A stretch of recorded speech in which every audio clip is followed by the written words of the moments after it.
Alright, so in theory, we should be alive on all of the things. We're gonna pick up where we left off with the menagerie.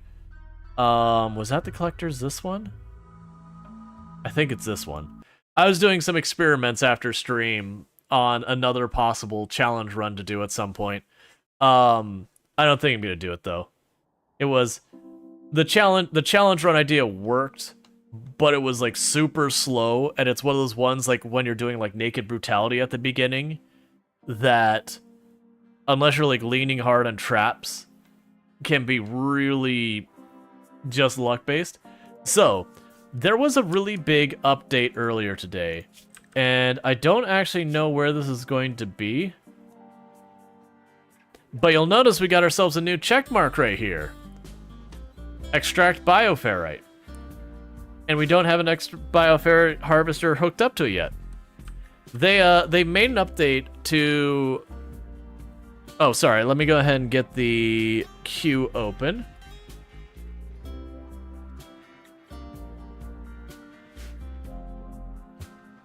Okay, for a moment I was like, I pushed the button and nothing happened. I'm like, so the queue should be open now. But yeah, so they made an update to do a bunch of balancing stuff around Anomaly. They've set up Anomaly now so that you can choose, I forget what the name of the setting is, but basically the monolith won't exist at all, but you'll still rarely get Anomaly stuff, and you can, you know, up and down the frequency of Anomaly however you like. But so they've made that as an option now. Whereas before, you know, you wouldn't get the Anomaly stuff unless you hit the monolith, and then it would kind of take over the whole game. So there was a nice balance to that that's changed.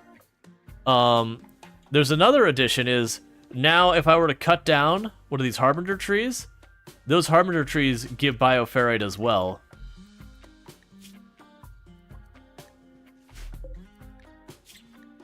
Let's go here to the corpses. Do not store human-like. But yeah, so it is one of those things that it's a bunch of changes. But another thing they did is once you get the bioferrite harvesting, if you don't have electricity, you can now have someone manually do surgery to bioferrite harvest manually. Which is interesting because I believe that will train your medical skill a tiny little bit each time. But the big thing that is that makes tribal runs way more viable for Anomaly, because now you can start getting the bioferrite earlier versus having to like take a tribal ritualist colony and, you know, you get it to have electricity and all that so you can manage everything there. Alright, so we'll do 2 tiles of sandstone. We can get 2 people in here. Do we have any couples here? I don't even remember if we have couples here. Yeah, so we got Usei and Sentient Cookie. We've already got those 2 set. And none of the others are couples, so this will be little Wayfarer's room up there.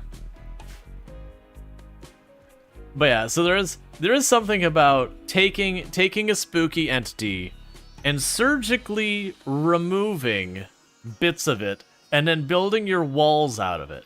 So it's not just you have this weird extractor thing, which is already creepy enough, but the idea of having a doctor do like an invasive surgery on what's effectively like ghouls and ghosts and monsters and all that, to extract bits of it, to build your home, and then doing that again, it's just like, we're the bad people, aren't we?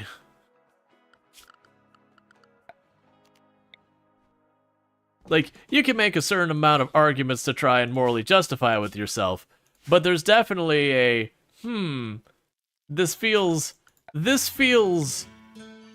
concerning, at a minimum.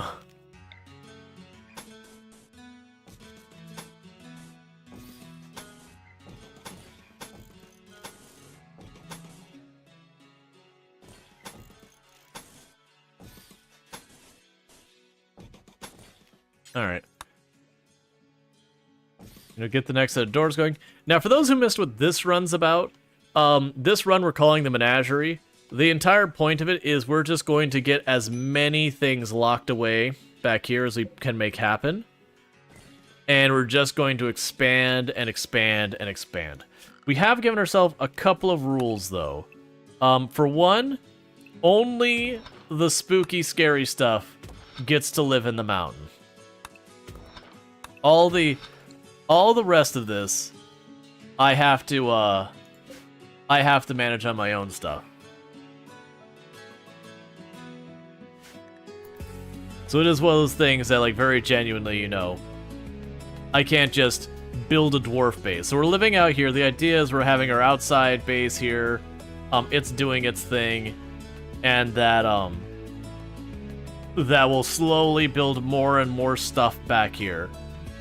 In the meantime, what we're working on is we are trying to get our geothermal online, so we got power, and we're somehow learning bioferrite.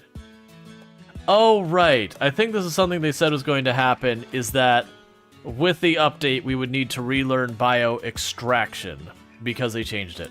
Oh, another thing they did is you no longer need machining and all these extra stuff to get the crossbows and all that.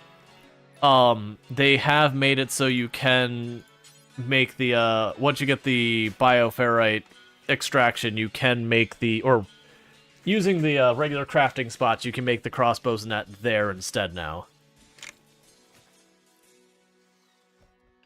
And that was all balancing for tribal colonies because Anomaly was particularly brutal for tribal colonies.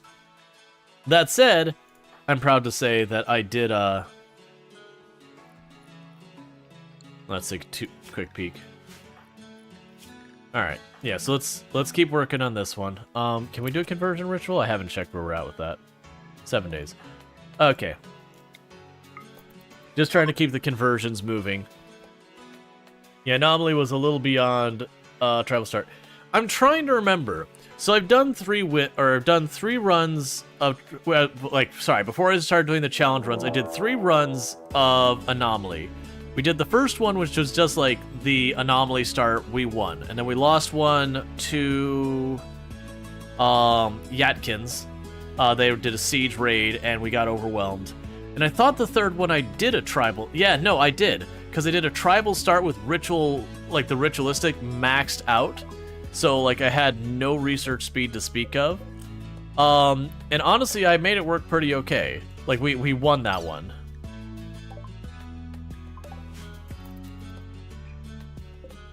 So I want to see if we have the normal issue with the kill box. Okay. So the big issue I have here with this kill box now being that close to the edge of the map is, as you can see with them, when they go to attack, they're going to already be like ready to roll in. So they're going to arrive there first. Most likely. Oh, I remember what I need to do to deal with this. I'm not going to do it right this second. We're going to queue this up. I need to switch back and forth between columns and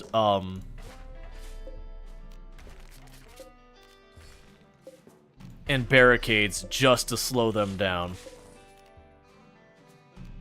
I'm gonna leave that one alone. I'm a little scared if I switch that one, they'll stay at the corner.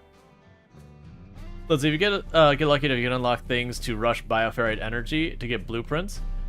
Yeah, no, that's the thing. It wasn't so much that. It was, we went really, really hard on the,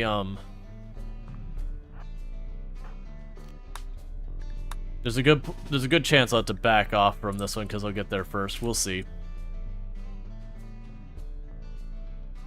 Yeah, no, they're gonna arrive way before I am. That's fine. I need to adjust the kill box. I'll queue this up as well.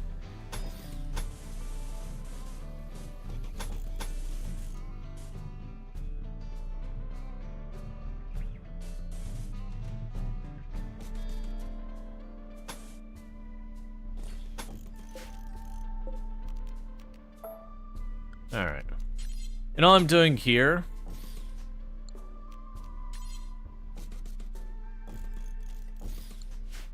is I'm going to adjust it to be a longer pass so we're not immediately, like, the kill box does you no good if they get through it before you arrive. And I don't have to sit there and, like, keep my people standing there. So good news, are you Neanderthals? Why are you... No, they're Impets. That's weird that you didn't send more. Okay, so let's grab our people. You don't have any really good cover up here.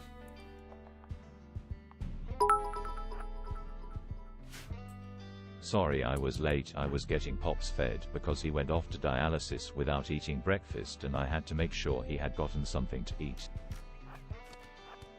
You're not late.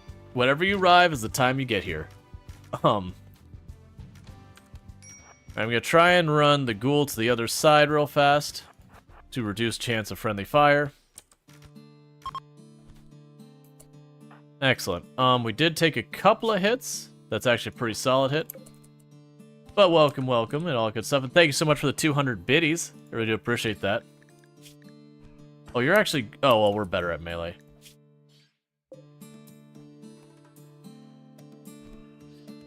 Yeah, we should be fine. And I'm not going to bother rescuing them right now. It's fine. And that's convenient that they died under the Harbinger trees, so I don't even have to move the bodies. We're here, but also not here? Gotcha. Gandalf flashbacks. The, a line of pillars before that should do... I should be fine? Yeah, and that's the whole thing, is what I need to do is, you notice I got these set to deconstruct. It's basically what I needed to do is, instead of having one long barricade, switch back and forth. And the reason why you do that is that'll, because they're switching types of terrain effectively, they get the thing where they have to slow down to climb over it again and again. Whereas the way I set that up was a mistake that,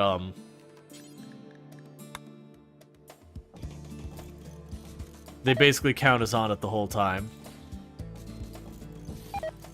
So when I'm doing this, they will go much slower through it. And this isn't about, like, setting up traps or anything. Like, I'm literally just trying to slow them down. So it takes them longer to arrive. No, you're both alive. Nah, it's fine. The map's cold enough, I don't need to deal with it.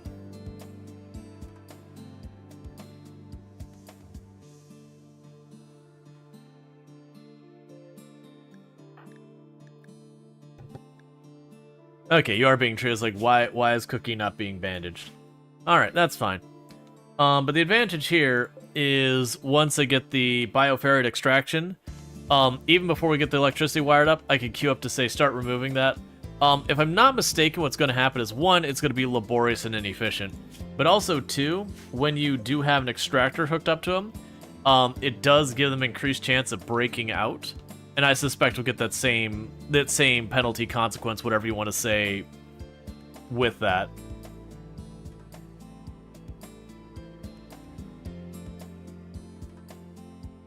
Alright, so that'll be fine there. We're mostly just waiting on research right now.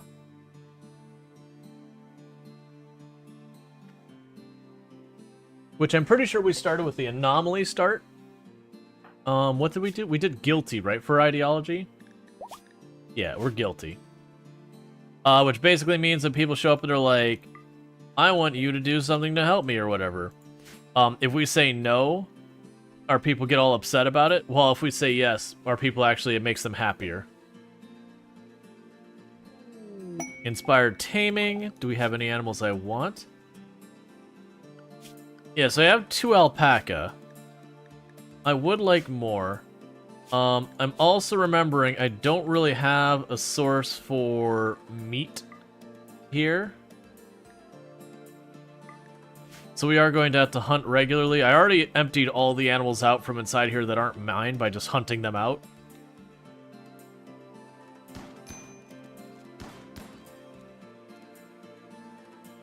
Okay. But I'm gonna need to keep doing that to keep our ghoul fed. The other thing I'd ideally like to do is get something like ducks or chickens or pigs would probably freeze to death on the map. But get one of the animals that you can get a decent amount of meat from, kind of thing.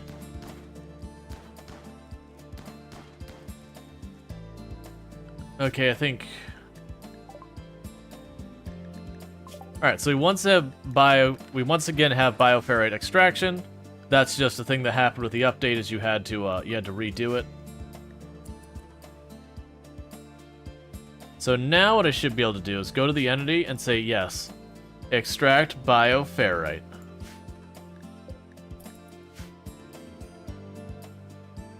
So with that, we should start being able to do this. What is your big issue? You observed a corp. You're using a despised weapon. Look. I'm going to need you to just deal with that. Because I'm actually working on converting you. It'll be fine.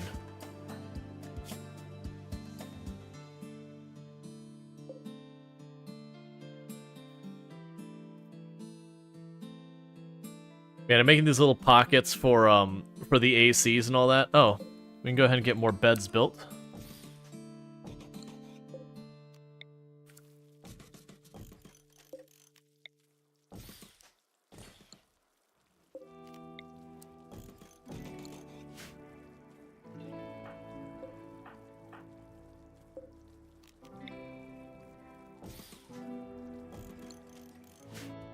Because I'm trying to slowly but surely expand this to get everyone out of that little room down there and into their own bedrooms and yada yada. I am building kind of a complex style base just because I rarely do that. Now you'll notice though I'm not doing just rectangles. Like this room is a rectangle, but all the other rooms have like funky little shapes going on to them. Rounded corners. We got these little pockets for the ACs to run and that kind of thing. But just kind of leaning into a bunch of that type of stuff to make all that work and everything. This geothermal, I'm probably just gonna box off and not use it, because while it's in the middle of my base, it's just like in the way I've been building, it's not in a good position. Because I think the wall would come here. I might actually, you know what? I could also do. I could just leave the geothermal here and just have a walkway around it. It does mean it'd be susceptible to drop pod raids and probably be specifically targeted for it, but. Here's the thing. Is one of the parents of a dog work offered to buy you food for a really nice restaurant because I've been so nice to her dog and gotten her to be less anxious? Aw, that's cool. That's very kind of them. Yes, we're extracting the bioferrite. I haven't looked. What are the properties of a bioferrite wall? I know it's fairly durable. Yeah, 600 hit points is really durable. It's fairly flammable. It's between wood and steel. You know, it's got good cover effectiveness. I don't think it has a beauty penalty to it, one way or the other. I don't honestly know.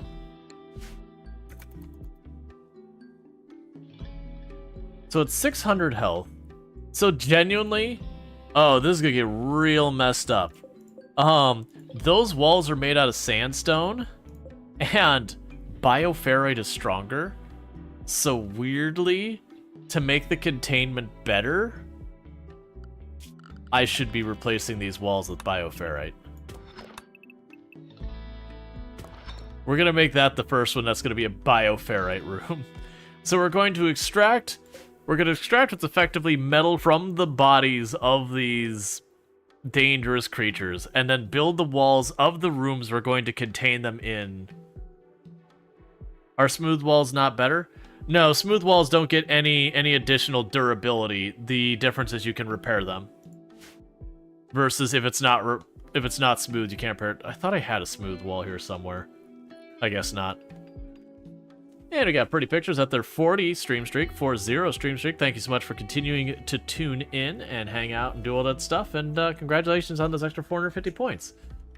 But yeah, no, it's smoothing your wall doesn't make them stronger or weaker or anything like that. Okay, so we have on the 10th.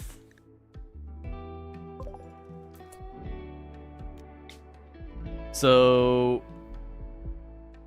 I mean, it's still a 72% chance of a positive outcome, so let's go ahead and do it.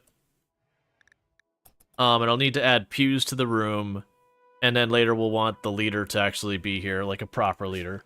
So let's go to ideology, pews.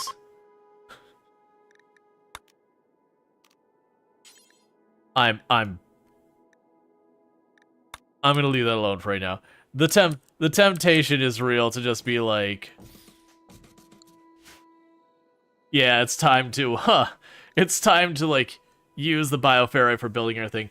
That would be fine. Hey! We had a fun experience, and we can now, reform our ideology. So let's reform. I don't think there's, well, actually, so we're not going to do Tunneler this time. We're not actually living in the walls. The Ritualist would penalize our research heavily. I'm not going to go with the Inhumane this time. The Inhumane's an interesting one that's got lots of pros and cons. One of our successful runs we did Inhumane. It's very limiting, though. Hey, and Nitro getting your 35 stream streaks. Thank you so much for that. I really do appreciate that as well. And you got your extra 450 points. Let's see.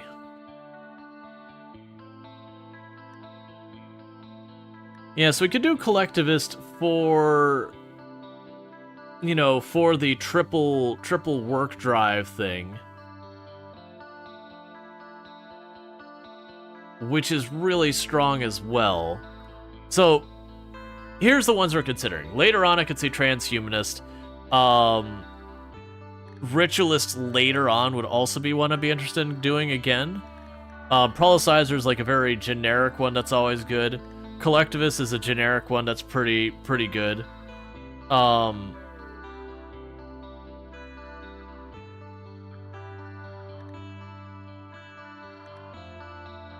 That one, the work drive bonus is nice. This one, the research speed is nice. This one, the anomaly stuff. Like, the anomaly stuff here, though, it's really short-lived. I found even without this, you study the anomaly stuff pretty fast. Pain as a virtue is rough because it requires you getting scars all over you for the most part. But then there's so many other things that you're totally fine with. I'm gonna go with Collectivist. I haven't done that in a while.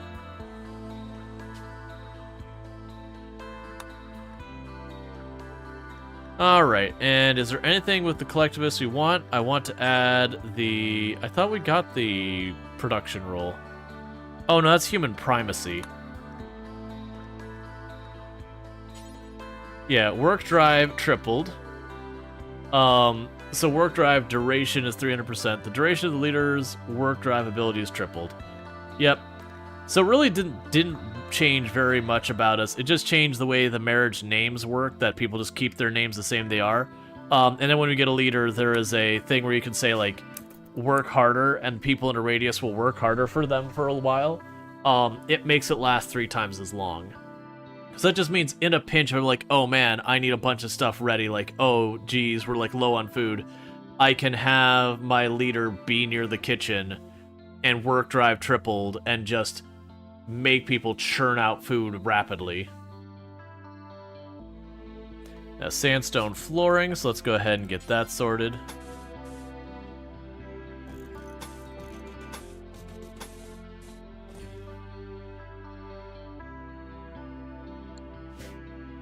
Alright. So we are working on getting this all sorted out. We want to get better weapons. Okay, so we can already make the nerve spiker. I definitely want one of those. Smash mechs forever.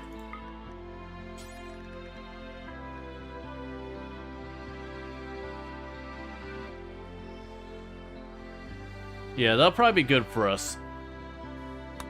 Because I always like having at least a nerve spiker in the group. Ideally, I'd want more than one. Masterwork limestone end table, cool. Like, having a singular nerve spiker is good as long as the person using it is competent. But having multiple would be really good as well.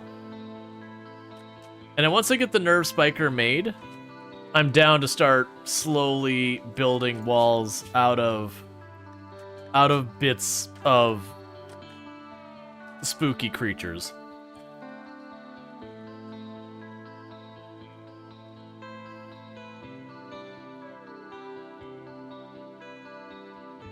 Because that to me sounds Super messed up, but also fun.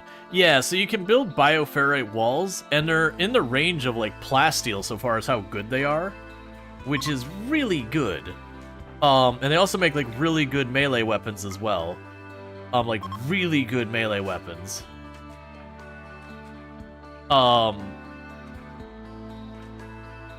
Do they also self-regenerate?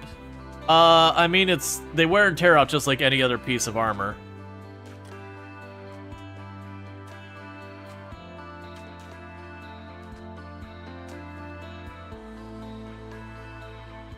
Okay, we're getting our research done and all that, so that's good news. Hey, JD, how's it going? Welcome in, Night High Lord, and Undead Clown, and, Baghdad Bob, and everyone else, and Pretty Pictures, Panderific, everyone else popping in here. It's good to see you all. Ghoul Starvation. Okay, Ghoul. I think you're going to have to control your own destiny, friend. Go over to that raccoon right there. I feel like its existence should be short. How did they all get in here?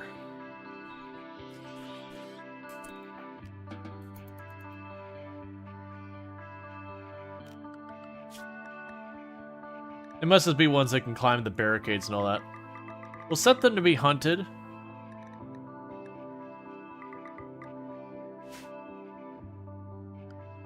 Okay, let's lower... Yeah, so you're priority 2 on hunting, so you'll grow stuff, and then if you have the availability, you'll hunt. We'll just let that go for now.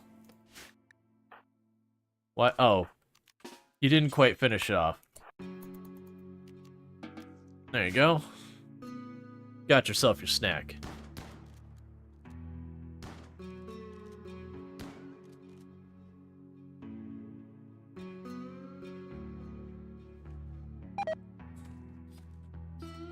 Alright, so we're getting all that done.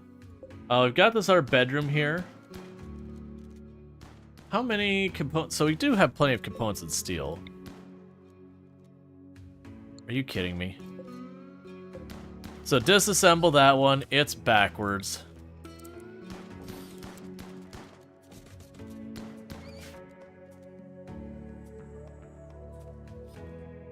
I do that every once in a while. I don't watch carefully when I'm building my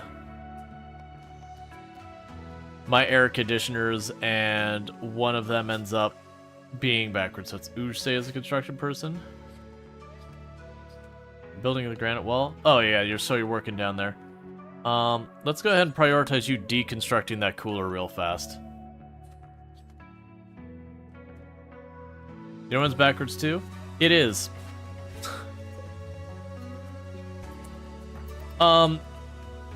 It's not so much that, like, every room needs one. I'm just doing a different design. It will work out decently, though, in the long run. Because what's going to happen is, as I build the base up, it just means it'll be running on lower power way more. Okay, so we made the nerve spiker. So who's got the worst bow? Normal. Excellent. Alright, I'll just give the nerve spiker to you. Congratulations. May you stun things with pride.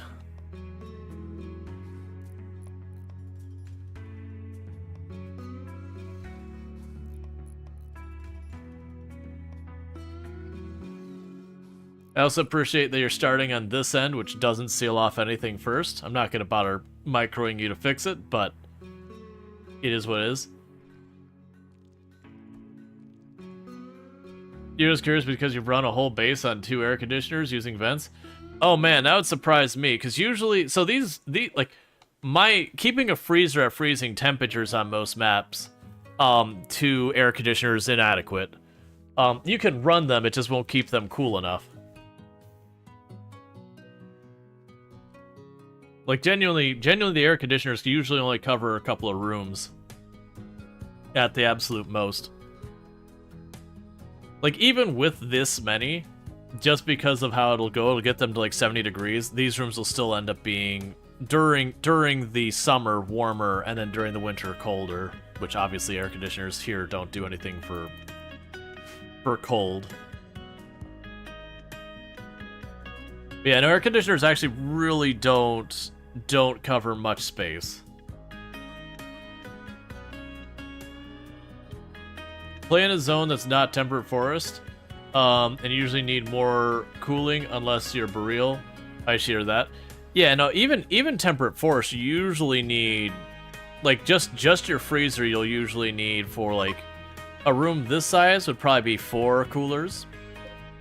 This size would probably be about 2 coolers to reliably keep it cold.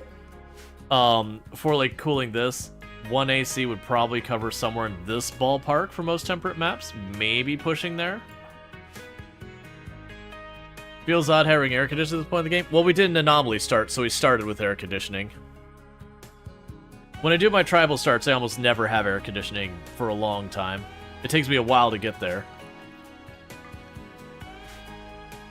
Usually in the jungle, even during a heat wave, it didn't have an issue. Don't know. Are you running any mods or adjusting the planet's temperature or something? Because yeah, no, that's not normal. Like, I've done lots of tropical jungle, and usually it's like, you know, I'll need an air conditioner for, like I said, is somewhere like this, one air conditioner would handle it just, like, when I say handle it, where they're comfortable, where they're not dying of heat stroke, probably something like this much space.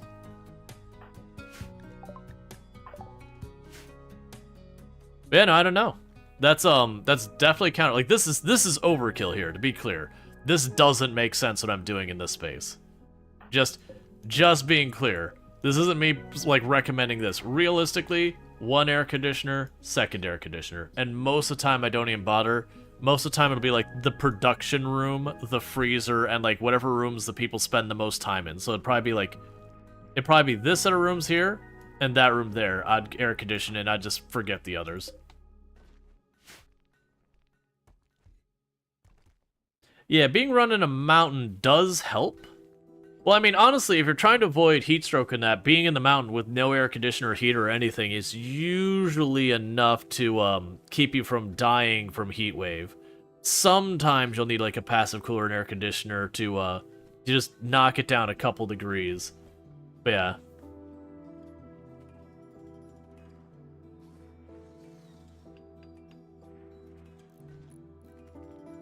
Yeah, no, if you're building a mountain base, that makes sense. Mountain bases have a tendency for holding roughly a certain thing. So we're going to mass energy harvesting stuff's matrix style? Yeah.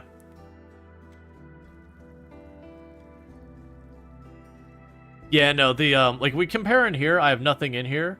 And this is showing about 43 degrees Fahrenheit versus this is 38. But then if I go into my base, I'm at 48 because, and this is because all these, like, little torches generate heat. But yeah, no, it's a mountain base. Mountain base is like, that's, like, to give you an idea, when you're doing, for example, ice sheet maps, the strategies are usually the first thing you do is you box yourself on a guy, like, you'll go to one of these geysers and you'll make, like, a tiny little box over it with a door. And then, you know, you'll run your person in, warm them up, run them out to do whatever, then run them back in so they don't freeze to death. Because that'll actually get hot enough to give you heat stroke if you're not careful. You have to, like, kind of just, like, cycle the door open and close at different times to, like, manage it. But then usually what you'll do from there is, if you're doing, like, Naked Brutality Sea Ice, is your next move will be to push into whatever rock area it is. Because while it doesn't fully eliminate the cold, it has a strong mitigating factor. So keeping a space in the mountain is way easier to manage. Yeah, you keep the door open unless it's a larger room, or until winter. Yeah, basically. Or if your character's got, like, really bad, like, they're getting, like, you just push too much hypothermia, then you might slam the door closed just to get them off of hypothermia much faster. But then you do want to, like, reopen the door when you leave. Because you also want to leave it open so your character, if you go too far, you can rush back in without the delay of waiting for the door to open.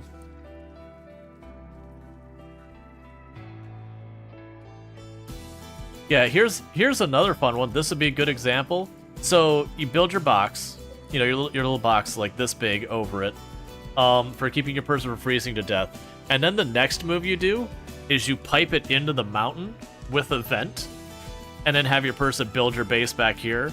So then they can open and close the vent as they need to heat and cool the area. And most likely they'll be able to just leave the vent open, and it'll just get a little bit on the warm side, and then once they expand it a little bit more, it'll be fine. And you can use that as a budget heater for honestly longer than you'd expect.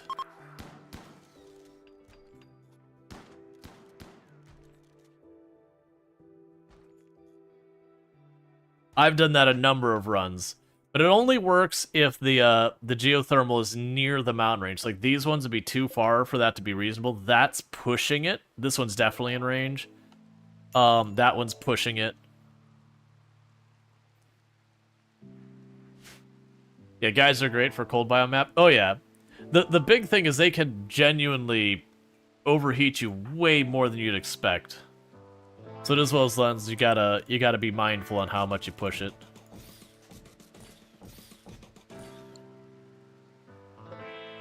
Okay, so we're getting that front area more locked off. Oh right, because we actually have a proper winter on this map. I was like, man, it's with all these challenges we've been doing temperate forest a lot lately. Which is funny because before the challenges I typically did either temperate swamp or like tropical swamp most of the time, but then I got so obsessed with the no research random research runs. And with that I just couldn't do the tropical time. I couldn't do high temp maps because if a heat wave happened, my only option was to walk people off the map and wait. Because of the random research, I just might not get a passive cooler or might not get the AC in time. And when it's too cold, you can use stuff like abuse geysers and all that to stay alive. There's literally nothing you can do when it's too hot if you don't have passive cooler or AC. Well, I mean, you dig in the mountain, but that doesn't necessarily save you. You see someone try to use naked brutality in Tundra, but they died as it was minus 17 Fahrenheit. Well, that's I've done naked, like back in the day before streaming, I used to do originally it was before there was such thing as the 500%, but naked brutality, whatever the highest difficulty, it wasn't losing as fun, it was the next one higher or whatever. Or was it? I can't remember. It was the highest difficulty at the time, naked brutality ice sheet, which was harder back then because ice sheet was colder back then. And it really is one of those things that you just learn the tricks. Like, the advantage of ice sheet is you don't worry about refrigeration. Do you know how you do your refrigeration in ice sheet? You make a room, and you put a vent on it, and you leave the vent open. Congratulations, you've got a freezer that works year-round at 0 power cost. You just need to basically put a roof over whatever you're wanting to hunt. Or you can honestly just leave it outside and just build a box around it, and that's good enough too. Okay, so we do have a doctor getting to work. Oh, yeah, sea ice is the worst. Because of the lack of ability to build. So sea ice is very hard to start with. Because unlike ice sheet, you don't have trees, you don't have stone, you don't have that. If you're lucky, you'll get something where you can get like a little bit of metal and you can make a tiny little metal box around it. And it becomes a thing of like whoever shows up on your map, you murder them. Because at a minimum, their clothes, even if tainted, will make your life easier. And it usually ends up being a thing where you take everything, you eat literally anything alive that shows up on your map, and then the moment you get enough stuff, you caravan to the nearest town to basically buy materials to come back and build like a little bit more base. And then you repeat the process until you get some more money, until you get something set up. Where are you located relative to us? If you're located reasonably close, this is probably worth me going for some materials. But because we're going to be up in the mountains... Yeah, so that's actually going to be real rough because I'm going to have to go through here. So if I were to form caravan and go there... Yeah, so it's about a 4-day journey each way. I don't think that works. Yeah, sea ice is also, like, hoping for good random drop pods. Yeah, sea ice is brutal. Once you get the initial setup, it's not as bad. They have done stuff that kind of nerfs the benefit of sea ice and ice sheet, because the benefit of sea ice and ice sheet used to be it was so cold that parts of the year you wouldn't get it just like mech raids and all that, because it was just so cold that other people would show up and then start dying of hypothermia. The downside means you also wouldn't get almost any trade caravans, except for maybe like peak summer, because it was just too cold. So it's kind of very limiting on what your gameplay was, just by the nature of so few things could show up.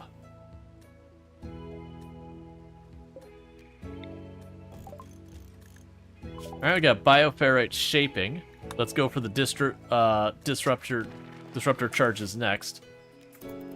Because the disruptor charges, that is a really, really powerful thing for us dealing with stuff like the revenants and all that.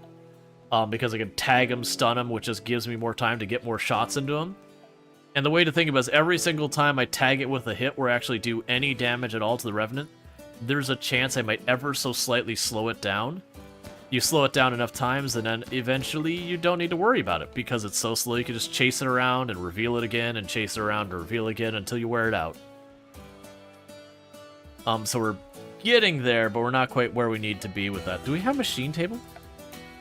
No. Huh. I'm surprised it gave us the option of disruptor charges. Oh, right, because it has its own crafting table. That's right. In my mind, for some reason, I was thinking disruptor charges... or disruptor flares, that's fine. You're in serious pain. Why? Oh, because you got in a fist fight, that's right. That'd do it. Yeah, so we're gonna get the bio-shaping table, and I need to figure out where I'm gonna put that. Right, that's right. I was gonna build another room up here somewhere. I was gonna make it a lab, so I'd take these out of here. Or that can become a lab. How are you doing? You fed? Alright, go punch that for a while. I need you to get that out of here.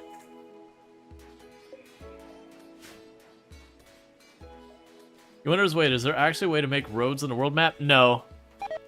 There's mods that let you do stuff like that, but in vanilla, there's no way, like, this world map out here, there's very, very little you can do to manipulate this map. You can go to a settlement and defeat it to cause it to become abandoned. You can abandon your settlement, and then there's the temporary ones, which there's really not much to say about that. But there's really not much you can do to manipulate the overworld or at large in general. Which is actually one of the big bummers about it, is you have this big world that's got all these interesting things about it, and they're basically irrelevant in a lot of ways, because there's no way to influence, adjust, manipulate whatever past just what is my starting setup. Because like I said, you can go around, I could go over here, kill that group, go over here, kill that group. You can systematically wipe out just about everyone on the map, and I don't even think their faction actually goes away. I would never want to do it because it would be such an absurd time investment. Another settlement needs your help. Here, I'll mark it on your map. I've lost track where we were. Thanks, Preston. You let me know. There is another settlement on the map that needs my help. Thanks for the 100 biddies. I'm also not going to help them, because it's not the... Ooh. 5 desperate refugees. Alright. I have 6 days to accept that. Let me wait just a smidge... Oh, actually, we're harvesting right now. Never mind. I was going to say, we just came out of winter.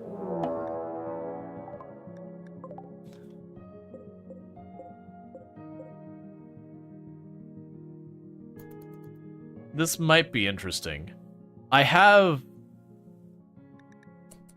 kind of a messed up idea here, which is when the raid starts and they get into this area, to accept the refugees so that I basically outflank them.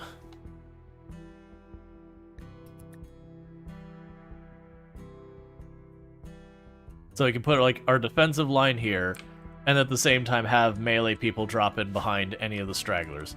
We're gonna probably more than overkill them. They're amazing. You're a pretty good shot. Yeah, so we got one person here who's a decent enough shot.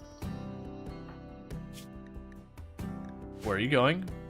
Yeah, I was gonna say, don't go out there.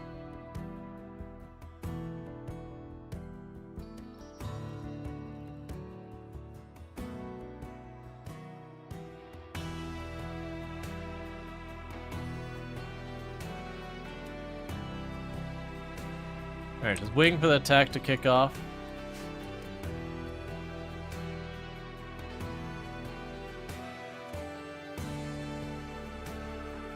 which is fine. I'll at least give you a little bit more time to heal up. You're almost healed up. Okay. I saw the prompt and I thought that was the prompt for the attack.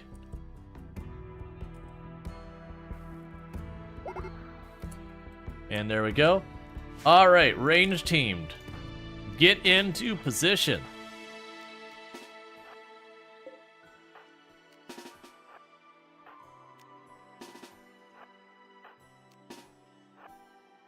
Ghoul, just go do ghoul things. All right, so they'll start working their way into the firing lane. It's fun seeing a bow, shotgun, bow, high-tech laser crossbow. I mean, this one I actually don't take as high-tech so much as it's, yeah, no, I think it's just like a crossbow with biotoxin. Yeah, no, it just throws rough spikes. So I think it's like literally a crossbow that has like a nerve agent on it. Quests.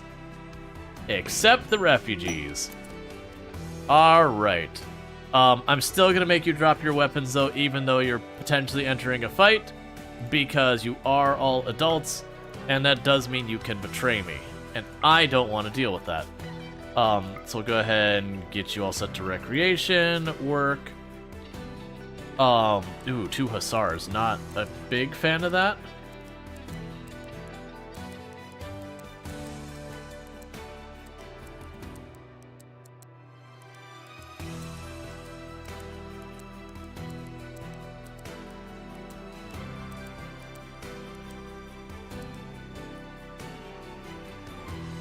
You actually have some good cooks. We'll consider that. Don't do that.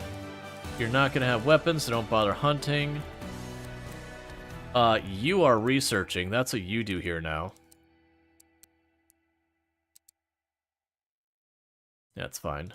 Low priority there. You're not gonna bar crafting or art.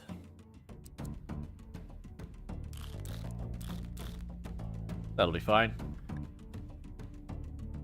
Yeah, that'll work. Okay, good enough. So if any of you are thinking about retreating, there'll be no retreat today. Yeah, I need to make that farther. Eat.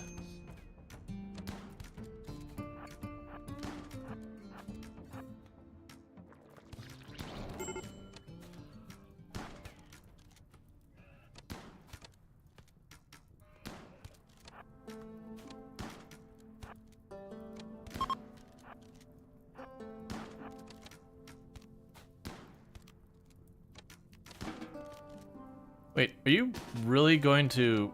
Okay. That's fine. Go put out the fire. You're all good. Well done, team. I think he's gonna try and break through both the doors, which would make sense. That is actually the shortest path. Body modder. I still don't have a good place to put you. It's fine. I'm not gonna worry about it. I'm getting benefit from helping the refugees and all that, so that's good. We do need to get more beds made. We don't have enough of those. Let's go ahead and just as a temporary solution, toss in those extra beds there. We're working on getting all this built still. Oh, I do have a tiny little prison. Well, you're already probably too... Oh, here, we'll try to rescue them. Who's the doctor?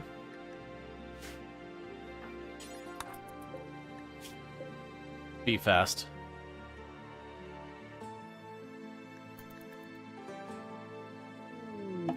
Join offer Fluffy.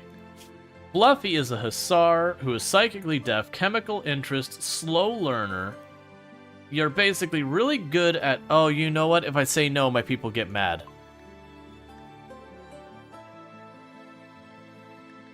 That's right. So if I say no to this one, my people get mad because we're guilty. So welcome aboard, Fluffy. I don't know how I'm gonna deal with your requirement for drugs to live, but you know, we might figure that out. So we now have to have goat juice in our colony. So who gets to be our Hussar? Craven Horde. Welcome to the team.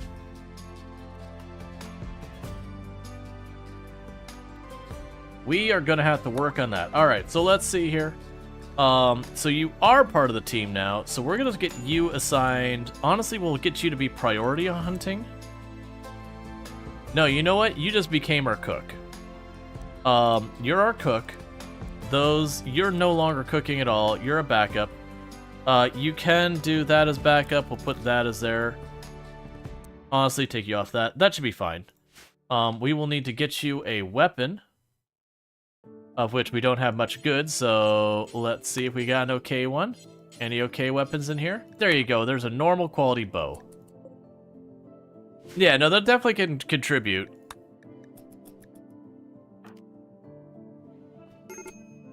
Do not...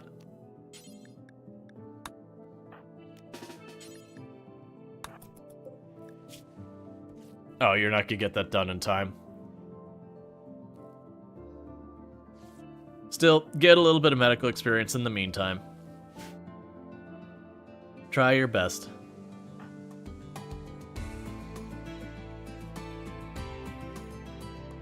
You remember correctly, we lost the original cook? I don't remember. That's the thing. We've had a bunch of colonies that came through here.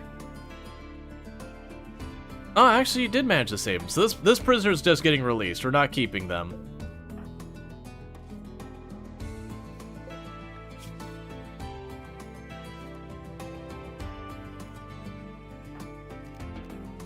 All right.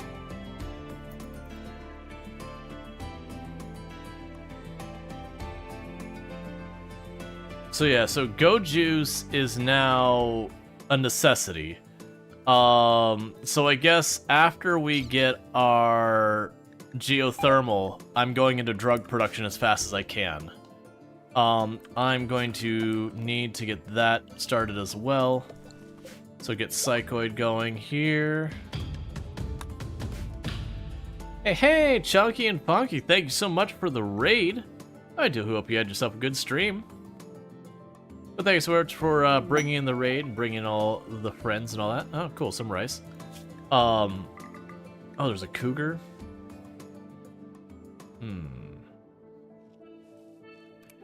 Let's not hunt those right now. I don't have a need for it. Have fun? How goes the RimWorld? It goes well. For those who don't know Chunky and Funky, something to definitely tune into. Playing some Harvestella, Red Dead Redemption 2, and Deep Rock Galactic recently. For those who don't know Harvestella, that's one I've looked at. I haven't played it myself. It's kind of like, to me, it looks like if Stardew Valley and Final Fantasy mashed together into one game, where you've got like kind of the grand epic game and all that, but also has a tie to like, you know, sort of the fantasy slice of life, whatever kind of thing. I haven't played it. I've heard good things though. I heard it's pretty solid. More Final Fantasy than Stardew, to be clear, from my understanding. Now we got tattered apparel on a bunch of people. We're working on it. It is interesting. Let's see, the interesting art. The artwork is good. Awesome. All right, so you're all getting hungry and upset for being in the dark. Oh yeah, so we can go here. So here's, for example, where I mentioned the smoothing doesn't make it stronger. So smooth sandstone is 400. Unsmooth sandstone is also 400. The only big things that smoothing it does is it improves the beauty of it, and you can repair it. You're not able to repair unsmooth walls. That's just the people filling in where they're able to do stuff. I think we should be okay food-wise. Meanwhile, you probably have plenty of snacks laying around here. All right. We'll definitely want to get our Hussar a better weapon. But yeah, no, it's a game I looked at, and I think I got kind of intimidated because it was like sort of like the more grand style game, like a Final Fantasy. And so the fear was like the time commitment to, like, there's certain games that, okay, if I put in just a little bit of time, doesn't feel satisfactory. But am I actually committed to streaming the whole time? And it was one of those ones that made me leery on that regard, because I just didn't see others play it, so I had no idea where it'd land. Like, it could be amazing, it could be okay, I genuinely don't know. It does require a lot of time. Yeah, that's what I figured.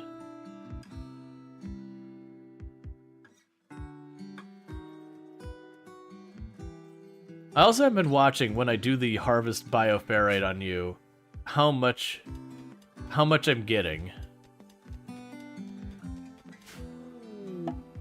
Monolith study progress.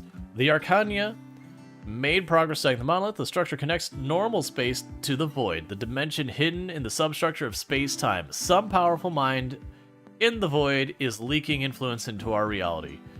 The Arcania wants to study the monolith farther to learn more. The monolith now provides more knowledge when studied. Cool. Now here's the thought. So if we were to go and finish the entire monolith campaign and then like wrap it up, we would still be able to get more people here. So we're being attacked immediately by 4 people. I'm guessing Neanderthals. Yeah, Neanderthals. 4 people with this many is like, oh, it is gonna be bad times. Okay, so let's get everyone back into position again. So boom, boom, boom, boom, boom. Get the shotgun up here. I do have flares now. Refugees, get ready to run interference. Same with the ghoul. And it looks like we got everyone queued and on the way. We'll see if people get there in time. This will be a test to see if this is enough to slow them down. Yeah, so they're all melee and they're all Neanderthals. So they're going to take a lot to knock down. But this should slow them down so they can't all run through really fast. Is there any of them that are particularly dangerous? You are really dangerous. There's... These 2 here are a bad time. They have very high melee skill. And Neanderthals have a melee bonus on top of the rest.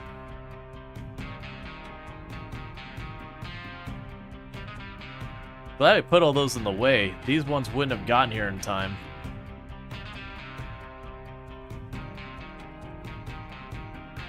I do think once they get into this area, we hit them with the flare immediately, just to give us as much time as possible without having them in melee range.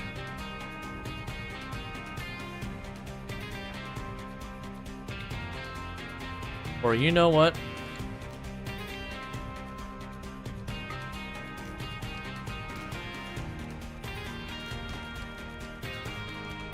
Come on, wait to destroy it. Yeah, all of them are in range. Well, they were. Ghoul, on it.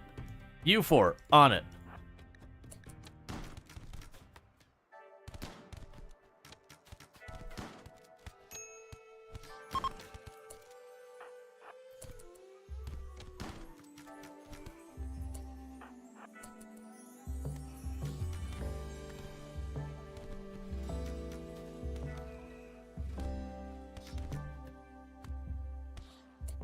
Okay. And you survived. I will try to patch you up. Not feeling great about those odds. But let's do it. Okay. So yeah, that went well. I figure it's worth popping one of those turrets. The turrets you deploy like that are pretty good. So it's kind of a bummer to waste it on that kind of thing. But at the same time, the number of times I've been taken out by Neanderthals, it felt like the right move. Make him a ghoul? I don't have what I need to make people into ghouls yet.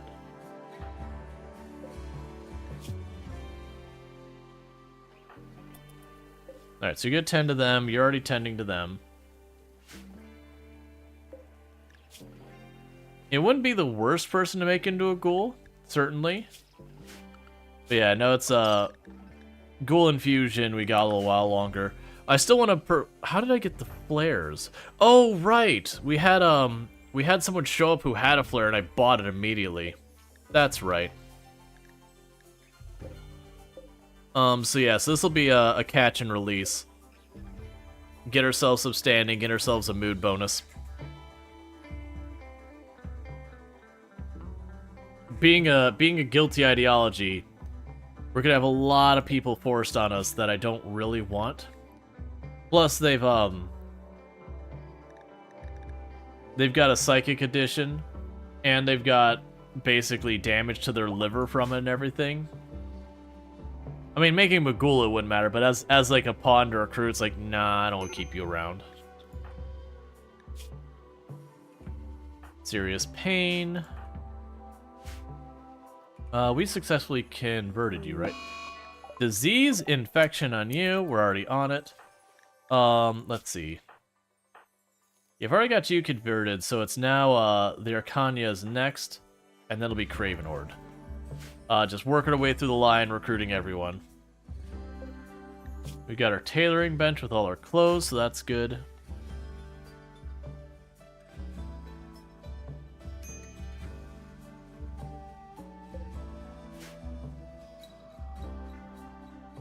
Are we running out of brick? Are we actually out of brick?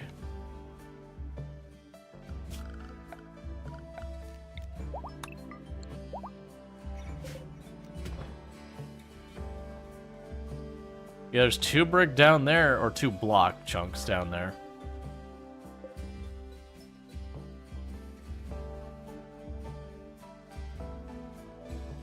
Alright, we got our prisoners out of here.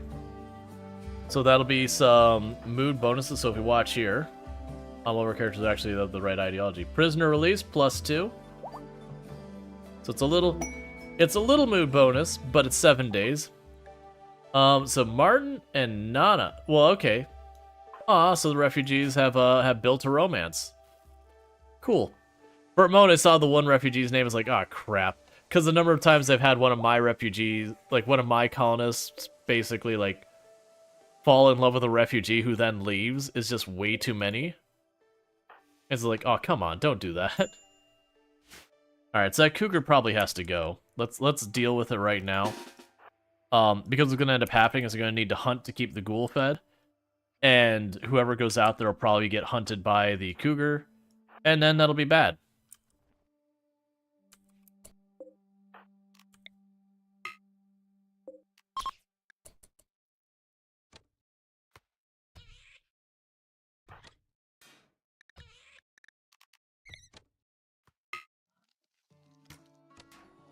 There we go.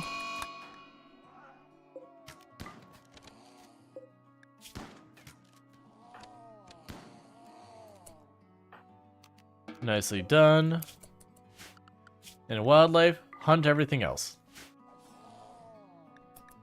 Cool. It's amusing when prisoners fall in love with each other. Yeah.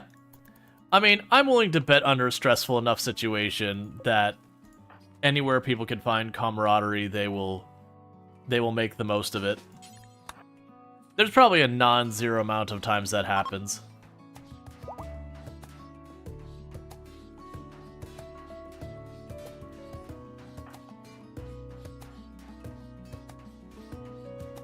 So trying to destroy this so we can get more bedrooms built and all that.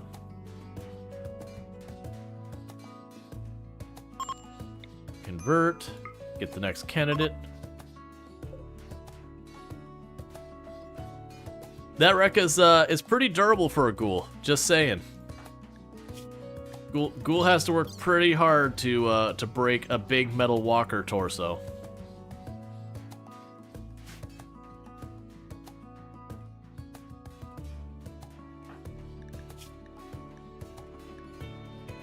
I hope those Hussars aren't here long. 12 days. I'm a little worried both those Hussars are gonna be problems. I thought, didn't we have the Ancient Danger over here somewhere? No, I guess we don't know where the Ancient Danger is on this map, do we? Yeah, no, we don't know yet. My luck is it'll be like right here. Or like right here or right here, just in line to like get in the way of the design, which is fine.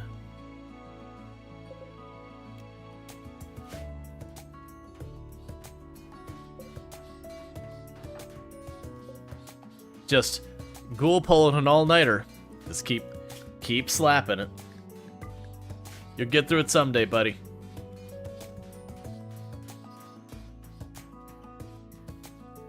It's a tough job, but someone had to do it.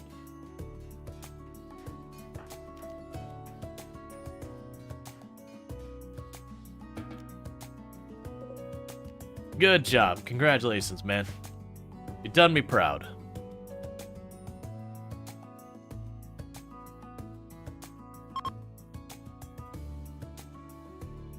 You got a bunch of components we can still reach easy enough and all that. Alright.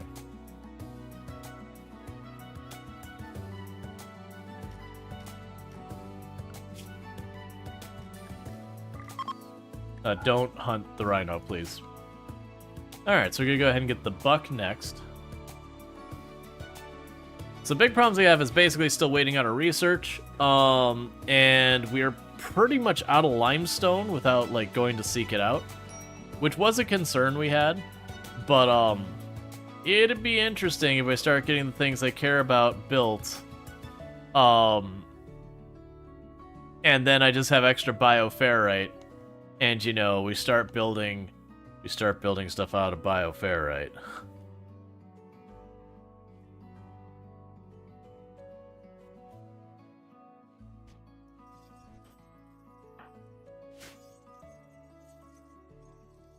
Yeah, because right now I have 80. I think it'll be somewhere in the area of like 500. That extra I'll start using just to build stuff.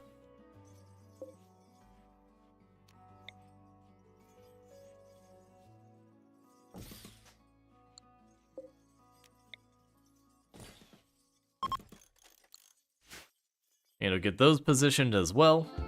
So that way, as I get plasteel and all that, we can get that set up.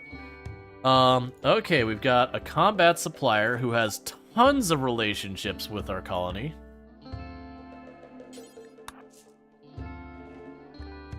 We have an extravagant construction that will give me watermill generators and an animals book. I don't really care about the rest. Let's get that out here. So we got disease, flu, mostly on the refugees and Usei.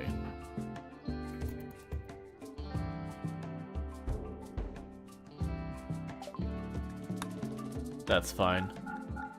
Take all of the knives and nonsense. Take the worn out bows.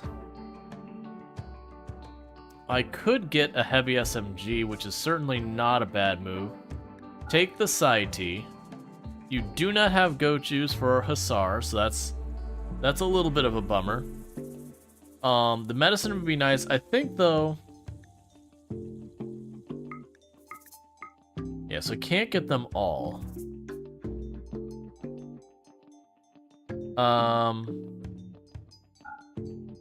Let's do that. Okay, so... Go ahead and... grab yourself that. Craven can go grab that.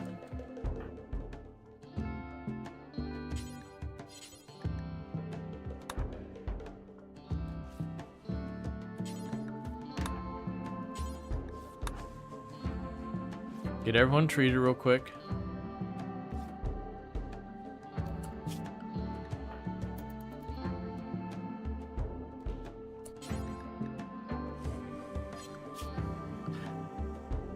Oh, yeah, there you go. Trying to figure out who my other doctor was. There we go. So let's just get everyone treated real fast, because we do have some flu going around.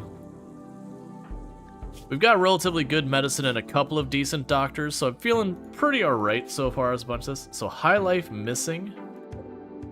Well, I really did just sell the drugs, so you know, that's probably not the best, but that's okay. This is RimWorld. It is a colony building game where you have a storyteller behind the scenes who basically constantly tries to cause you grief by throwing attacks and disease and all sorts of awful stuff at you, and you just have to try and make it work. It's got tons of depth to it and all that. It's a pretty solid game. It is also very morally gray in that it will let you do really terrible things if you wish, but you also don't have to.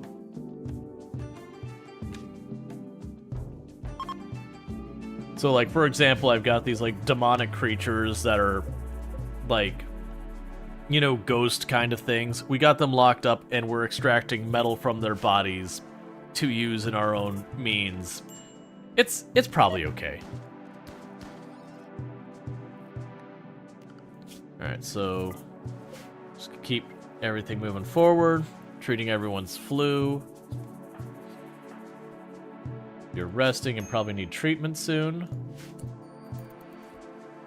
That's fine. How are people doing so far as their flu? You're winning against your flu. You're winning against your flu.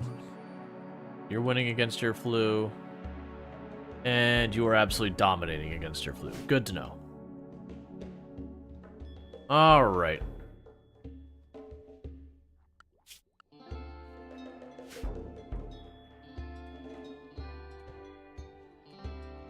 I really need that research to get done so I can worry about making the go juice for the Hussar, because for those who don't know the way that works, well, actually, are you both Hussars?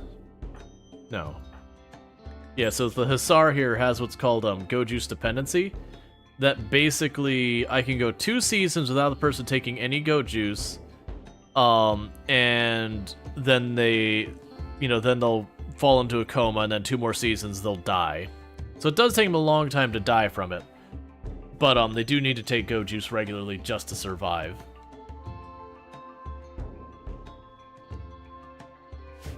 The problem I have is my characters don't know how to make go juice, so I'm gonna have to research that as soon as we get our power up. Like we're so far into the power, I don't want to switch off now because I'm gonna need that for the drug lab anyways. So it'd be good to get that sorted out. Medical treatment needed on you.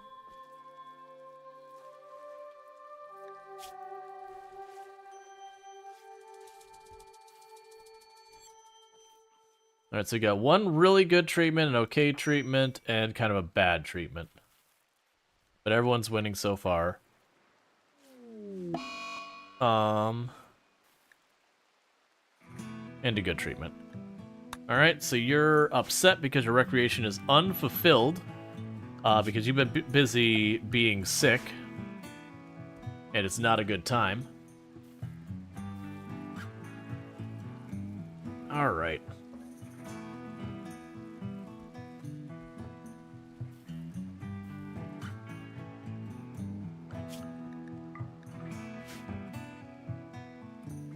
Sooner or later I'll get myself another alpaca.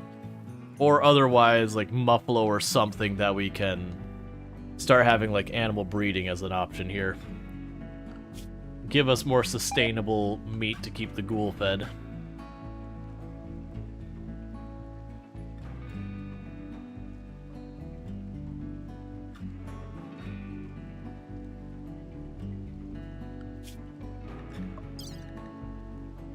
And meanwhile, we're getting close to having the disruptor flares done. Also set the advanced research in, so that's the only one we have left. Okay, so you're ready to preach. Is there any one of the ones with the flu who could potentially need that? You are doing amazingly well. You're doing pretty well. You're doing extremely well. You're doing alright. I know with my luck, it's fine. We'll keep the conversions going. Oh, the person I'd convert anyways, I believe is having a mood break. Yeah, so I'd have to wait anyways. Medical treatment needed on you two. That's a bad tend, but it should be okay because you have a very strong lead.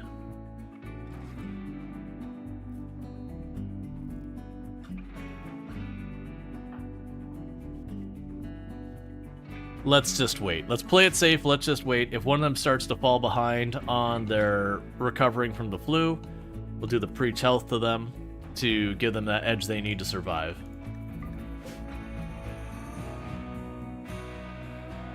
We just can't wait till the last second. That you know what? That's one of the mods I need to grab, and I used to have it. Was there is a mod that when they have disease like this, it put like a little biohazard symbol on it, and it would show green if you're winning, yellow if it's like really close, and then red if you're way behind. So it's a good way to like be able to at a glance find who is the people you needed to treat, and then, you know, how you're doing. So that ends up being a really useful one. So I need to re-get that mod if it's updated, which I can't imagine it's not. Are you super immune? You are kicking butt. No, you just got some good 10s, I guess. Numbers are else medical tab. Yeah, no, there's places you can go here to see it, but my whole thing is having it up here where it's just a symbol that you can like at a glance to see how it's going. That's the kind of stuff that's like really good accessible UI stuff where I don't have to tunnel in 2-3 tabs deep to get information I want to keep checking on again and again. Alright, so that's a really good 10 there. That's a terrible 10. Yeah, like I've got access to the information, but you're noticing I have to like keep tabbing through everyone's stuff to check on it.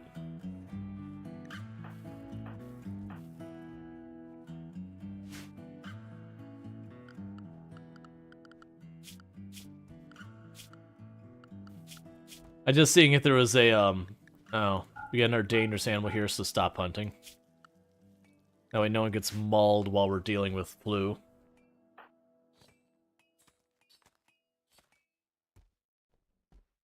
Sorry about that. Yeah, and I don't remember what the mod is, but there was a mod, like I said, just puts a little biohazard symbol here in the corner. Just all it gives for information is one, who has it.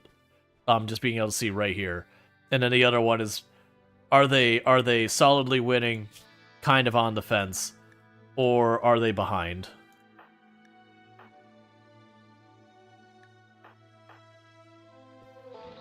Because it really is all you care about when it comes to disease. It's like, hey, how you doing? Yeah, so there's only one that's even close. Like, this one's only 6% gap. The others are winning by, like, 15-20%. You think that's the Paw and Mood one? Also shows pregnancy? I think so.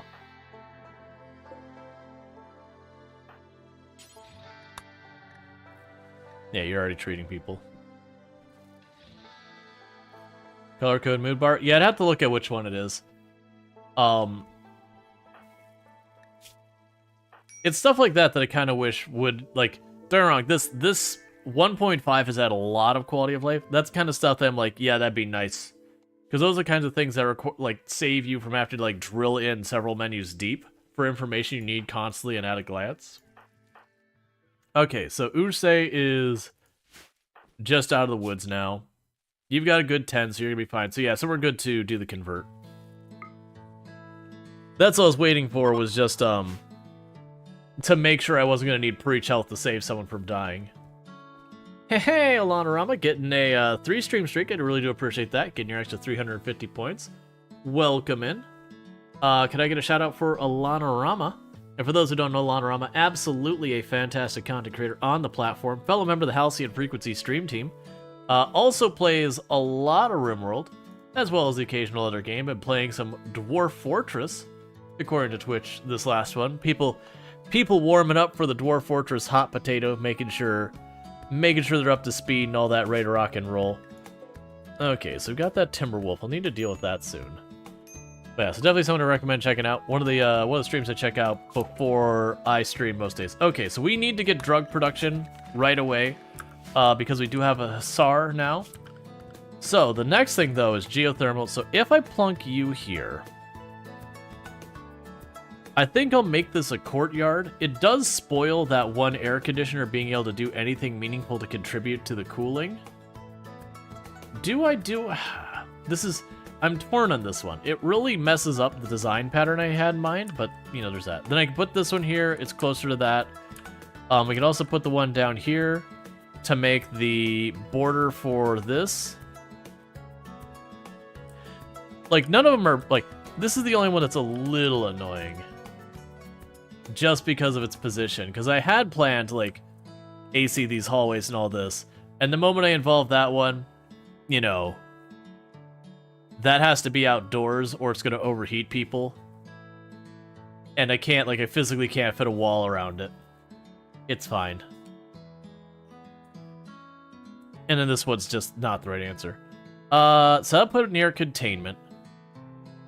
We'll start with the one near containment. That's what we're gonna do. So structure, granite. Put the granite box around it. Put a door. Security, so we don't have to worry about drop pods dropping in. And then go to zone. Do not build a roof over it, so it doesn't overheat and catch fire. And with that comes the next step, which is to run power down to our base.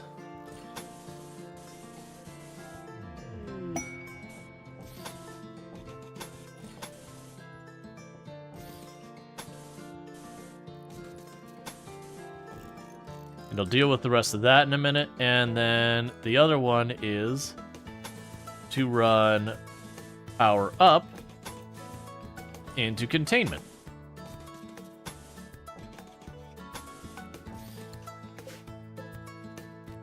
And then we can allow them to build the bioferrite extractors and get this party started. So we'll get the power going.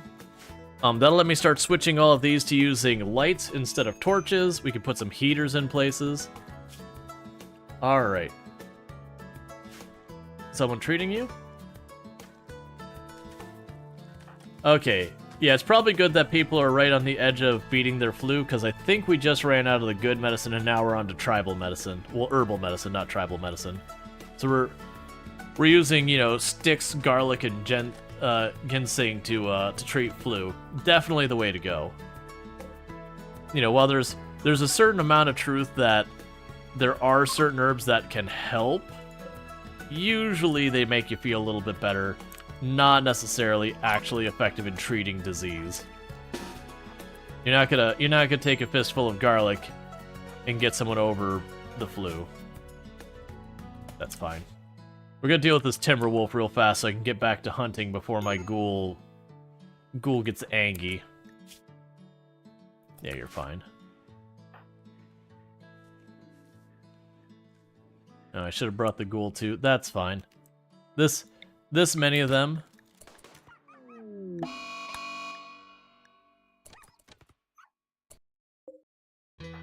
Can handle it all just fine on their own. And with that, all of you herbivores are now on the menu.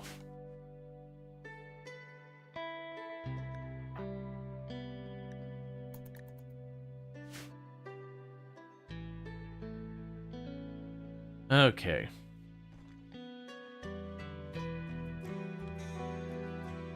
I honestly think for right now, I'm gonna just try and block this geothermal vent outside, and if later on I end up needing its power, we can worry about it. Yeah, so you're also one who's like right on the fence of losing to your flu, but you're enough ahead that I don't have to worry about it. That's why we're getting the medical emergency warning. They're like, they're very sick. It's like, yeah, but they'll be fine. It's fine. It's not that big a deal.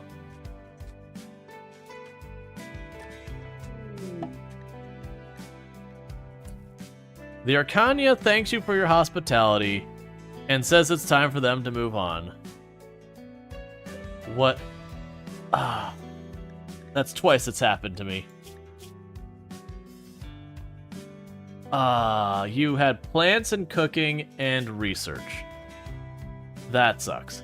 That was the one that we weren't sure if we were going to name or not because they showed up and are like gonna stay for a while. Yeah, so they did ultimately leave. This does mean I need to go here and say, yeah, I'd like to have another nerve spiker made because they took my nerve spiker when they left.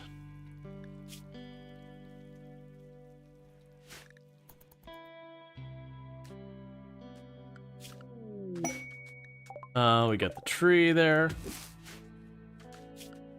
Alright, so we do have... Cookie is doing crafting and research. We've got our grower. We've got our mining construction person. We've got our dedicated hauling person.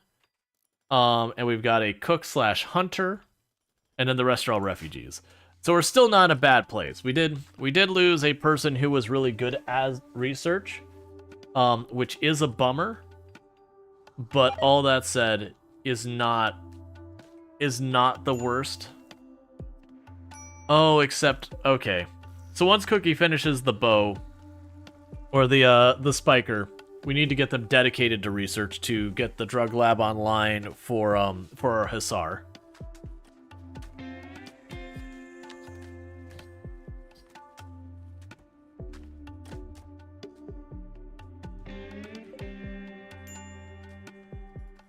Okay, do we have any limestone spots so we could maybe mine a little bit?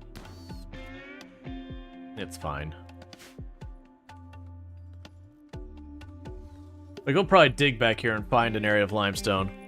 The other thing I'm debating is just, as we start getting more bioferrite, start making our walls out of bioferrite. Alright, we got a bunch of people getting food poisoning, despite the fact that Craven Horde is actually a really good chef. So, I mean, cool. Get a better cook, get worse results. Just RimWorld things. Alright.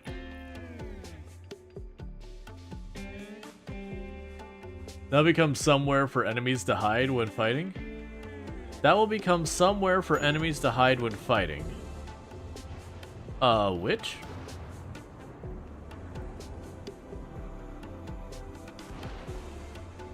Why is every single lightning one hitting that?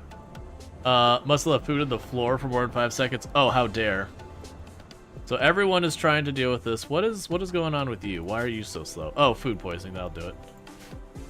Geothermal into the kill box? Oh yeah, no, that'll be no problem because you put the geothermal there, and then we'll surround it by the granite block. Here, I'm gonna actually do this so I know a spot. And then we'll do the granite wall like this, and it'll be outside the kill box, kill zone, kill area, whatever we want to call it. Yeah, that's the entire idea right there. So it won't be a place. Like, right now, I've got a place they can hide back here that needs to be solved, so I have to, like, actually go out this way. But yeah, no, I always surround it. Like, normally I like to also put the barricade on it, but I'll put around the other parts of it. But that's the plan there. Alright, so the only field they really destroyed was the cotton field. Most of the others got spared the fire. Dry thunderstorm's gonna dry thunderstorm and all that.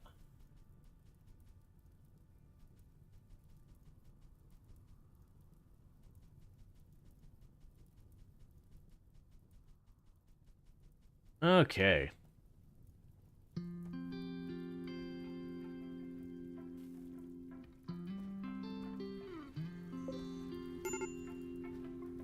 You don't have a penalty on your speed of doing... No? It's just a really slow crafting thing, I guess.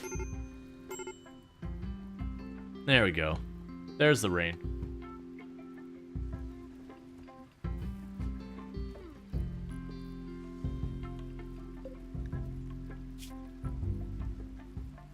Yeah, no, we're completely out of limestone chunks because they're set as the highest priority, and we're not doing anymore, so...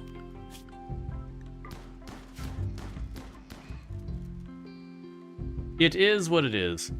That does mean that you're gonna be the one who gets the, Manhunter Pack of Rats. That is... a couple of rats.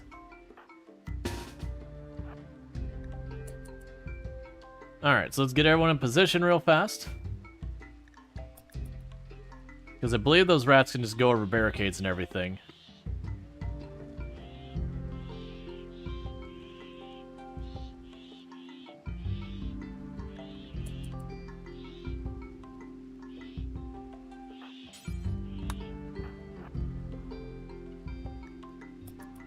Alright, here they come. This should be fine, though, because we got them funneled. We got a ghoul who's got decent melee skill. The downside is we're in range, so it's going to be mostly the ghoul just handling the bulk of it themselves and the occasional shot that someone actually lands.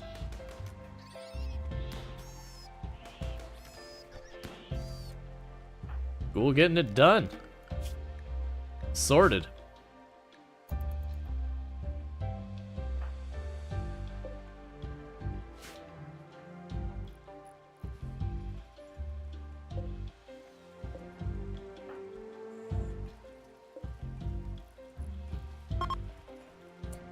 Okay, and so that'll be for you. So we're up-teching our weapons more. Okay. Disruptor flares are done. So let's go for Ghoul Infusion next. Now, problem is I don't really have the room in there to build the bench I need. Because it's... No, actually, I'm sorry. This is the 3x1 bench. It's the other one that's the weird shape. Oh, here. Let's reinstall this bench in here. So that the meals are out of this room. And then we can reinstall this bench right now, one to the side of where it currently is. That should give me enough room to put it there.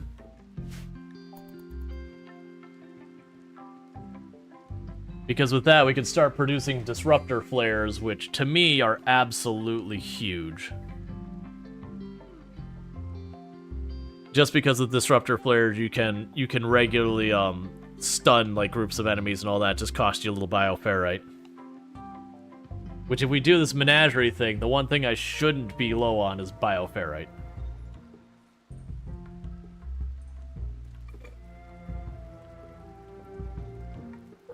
All right.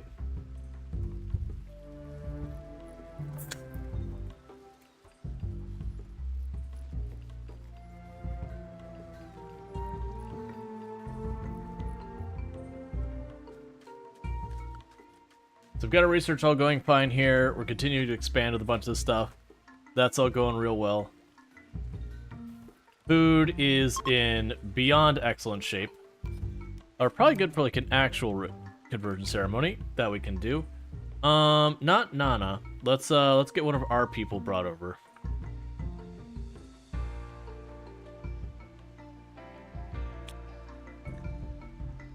So we've got a 73% chance of a good outcome.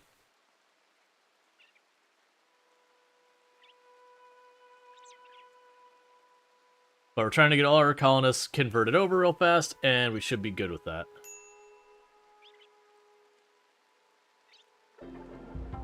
Terrible. Okay, excellent. Alright, so we've got drug production, so now go juice. Production... Get the bioferrite shaper in place.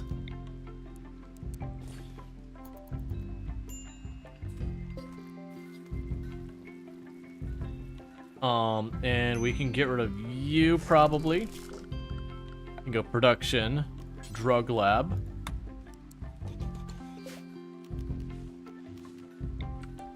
And get that in place for getting the go juice to keep our hussars from getting all upset. Okay, so with that we can go bills, disruptor pack, make until you have one to spare, and that'll be good. Meanwhile, with this room, since we do have everything we need for it, we put a light on that wall.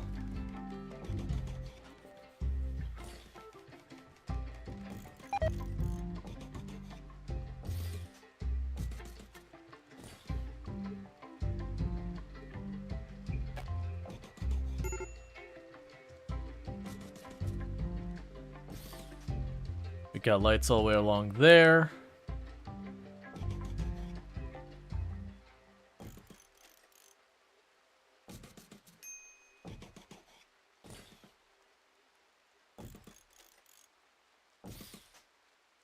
Don't worry about that light yet.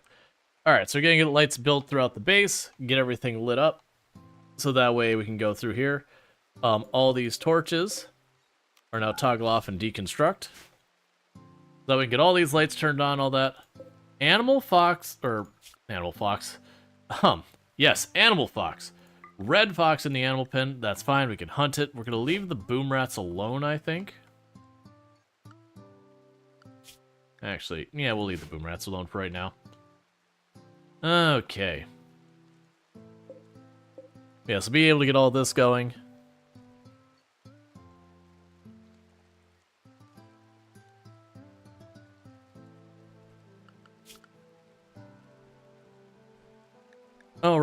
we still actually do have Martin here who's doing research. That's right. So as long as they're the refugees, our research is still going. But when they leave, I'll have to reprioritize Cookie's stuff to get Cookie to keep on top of it. Yeah, so make smoke leaf forever anytime we have smoke leaf, which you probably never will, but just in case we do. That's fine. You have a collection of supplies that's actually really good nearby, but I'm not going to do it. We have 3 more days these people leave. We can't even arrive there at this time. I'm not going to be, raiding anyone. Because 90% of the time, those raids aren't worth the effort, in my experience. Betrayal. It seems they're planning treachery all along. Well, fortunately for me, all but Usei and Craven Horde are pretty much right here. And you're already in melee range, so go ahead and get in melee range to this one. You all gather around, get over there to help. Usei and Craven Horde, you meet up so that you can work together on the one chasing you.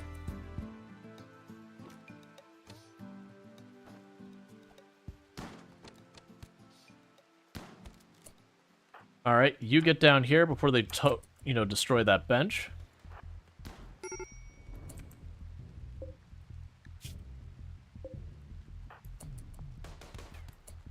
Alright, you good in melee? You're okay in melee.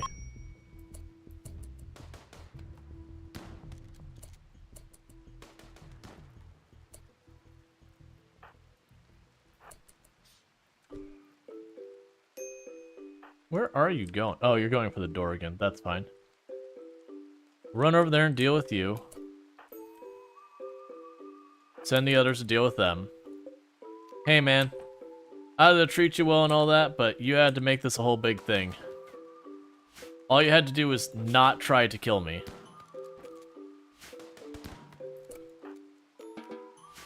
Okay, and that went pretty smooth. The only people who got hurt was our ghoul got hurt, which is not really a shocker. And then Craven Horde got punched a couple of times. So all things considered, the fact that we were betrayed, I don't even think they destroyed anything. Like they beat on the research table a couple of times, and that's about all they managed to accomplish.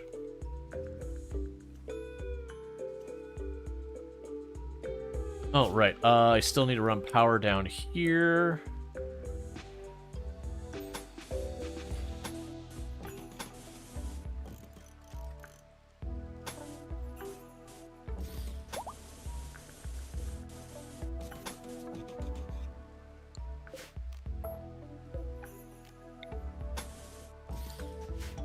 Apparently I'm low on steel, so I'll put that up to be mined. Get more steel into our supply. The worst things is, I'm pretty sure with that, even though we helped them, we don't get the bonus for being a guilty ideology, because they ultimately we didn't succeed on the quest, which was to save them kind of thing. Because they betrayed us, which it just means there is no succeed in that scenario. That's that we don't take a penalty for failing to save them. We just get nothing from it.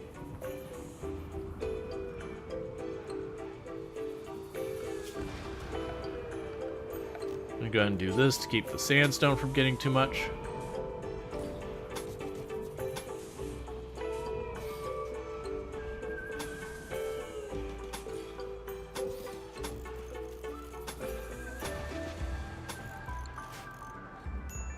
Alright. Because little by little, we'll get this all sorted. And there we go, getting all that. That's fine. Keep hunting all the animals that show up. Oh, grizzly bear. Alright, so with the grizzly bear, I don't have an immediate need for more meat, so let's go ahead and cancel all that. And the grizzly bear will just be another one I have to queue up going out and hunting as a group. Let's see, are the areas around those meeting trees automatic spot dump corpse disposal? So when you click on the tree, you have the create corpse to stockpile. I personally found the only difference I make is I change it to low priority.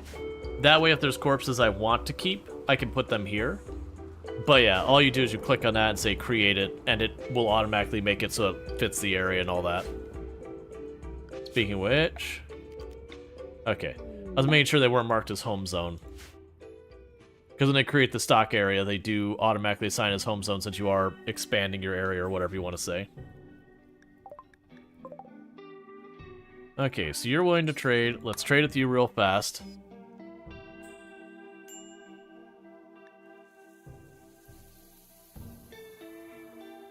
Okay. So take the bows, take the worn out hat and masks and all that. Take just the worn out clothes entirely. You don't really have much for me. I'll take your medicine. Take the Garlean seed.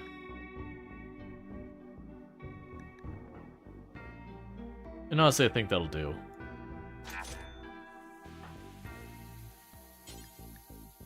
Oh, this is what I got. And they're gonna give me a synthweave head wrap. Cool. That'll likely just get sold.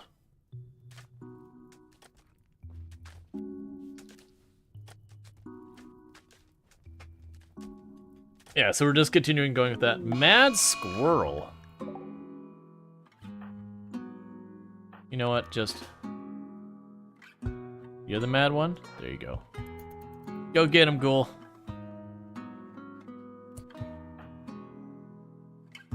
Where's the mad squirrel at?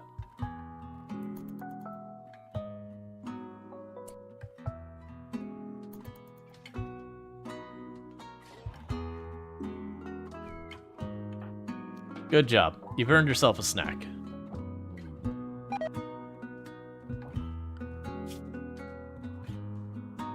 Alright, I'm gonna have to probably go down there soon and deal with that. Let's go ahead and let them drop off the synthweave hat so we're not dealing with them running back and forth. So as soon as the fire goes out, we'll run down here and deal with that bear. Because otherwise that bear's gonna end up hunting one of us and that'll be a problem. And I want to be able to keep hunting, that way I don't have to do a bunch of effort to manage the ghoul.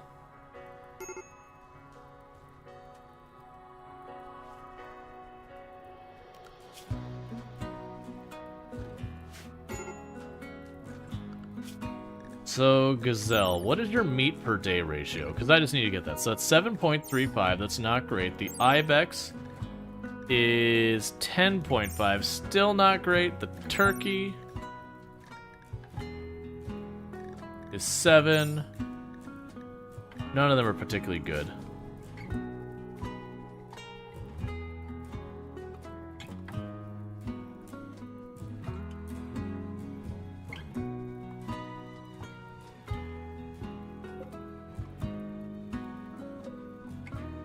Okay, so now I can... Alright, so it does unqueue the extract from ferrite manually. So this should, once it recovers from us surgically removing the bioferrite, it should go back to just slowly generating bioferrite like we normally do. So that'll be good news, because that'll mean I'll have a steady stream of bioferrite, even if it's not a particularly generous one.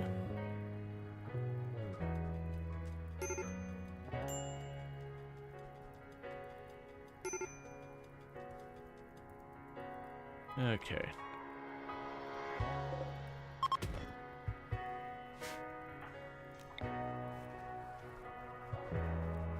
Yep, so you're the only one not yet converted.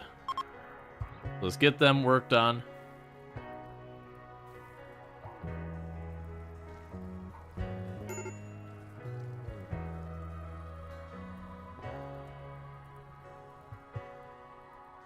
Just little by little, we're getting the whole map back here burned out.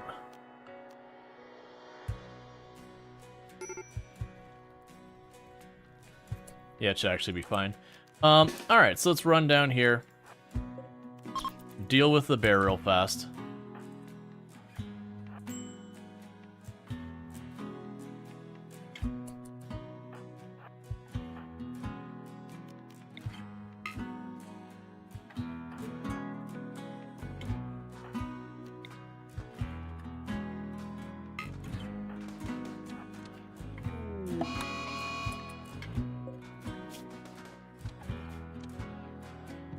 Okay. And we're good now. So we can go queue up things to hunt again. without having to worry about some animal hunting our people. Because I'm sure in the future you'll get better monsters. Oh yeah, and that's the whole thing. We'll get there. And we can do stuff like void provocation and all that to help that along. Right now my big thing is just need to keep cutting block to get more done. We're actually running low on the blocks I have cut. So far as where I've got chunks, I've got a bunch of sandstone up here. And I'll probably need to expand what we got going on up there. We'll figure it out. Little by little, it'll all come together. Because it can just keep branching out for more and more containment, which isn't the worst idea. But right now, without the plasteel and all that, we do have some limitations. Let's actually check this. Yeah, so I only have that. Yeah, so I don't really have much more good there.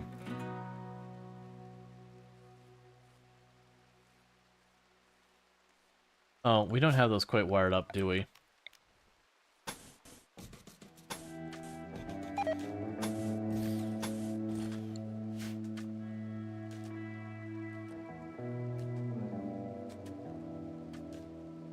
You know, plasteel's an issue. That's going to be one I'm going to have to resolve.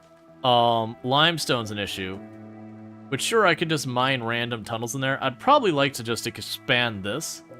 But I have a feeling I'm literally just going to be getting more and more sandstone on the map, which is fine.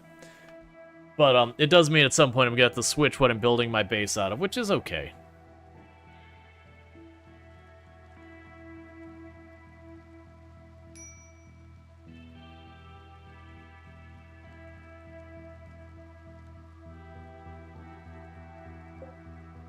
Yeah, that's a big thing we're waiting on.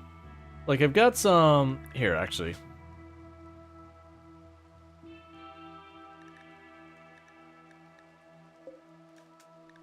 Oh, it's limestone wall.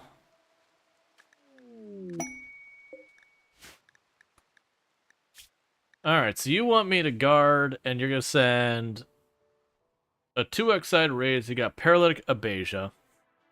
And you're going to give me construction intelligence, don't really care. A little bit of money, don't care. Luciferum, don't care. The reputation's fine. I don't have EMP and all that. So, for what they're offering, it's not particularly good. Hi. Husband. Hi, wifey. Are you the handsomest husband? Probably not. Then why did I marry you? I do ask that question a lot. I love you. I love you too. Do not allow rotten, so I take those corpses back into the trees. It's the Tombist tomb? That it is.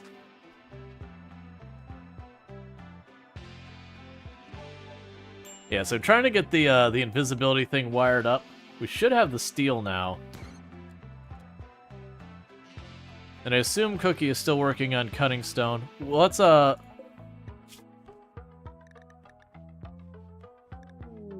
Did I set a range on you? No.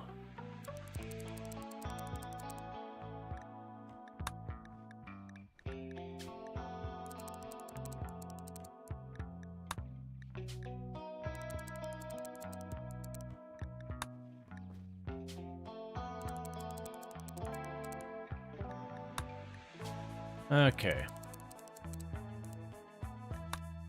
There, so that should help with all that. We do have an alpaca with the flu.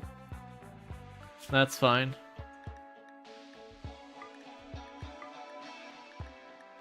Honestly, kill the boom rat, it's fine. Hunt it all forever. What does the Wayfinder do? Is I having the hunting constantly? Oh, you're not hunting. It's Craven Horde who's hunting. Yeah, that's literally what they do. Is they cook, they hunt, and if they have nothing else to do, they'll do a little research. That's fine.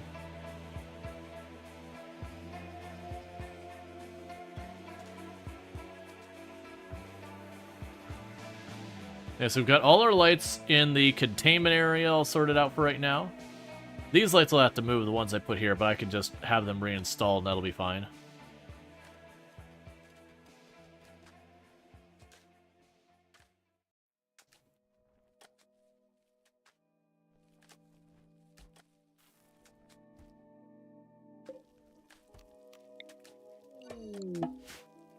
Monolith study complete. Sentient Cookie has completed the study of the monolith. The structure is a conduit that links to the void, a reality hidden under every point in space-time. The void is inhabited by a vast machine intelligence with terrifying complexity that surges with nightmarish rage, inhuman rage.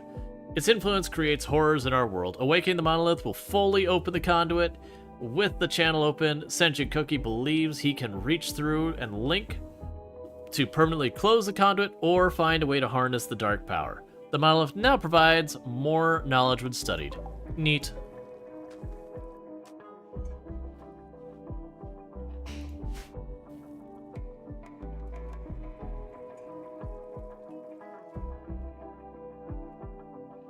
Okay.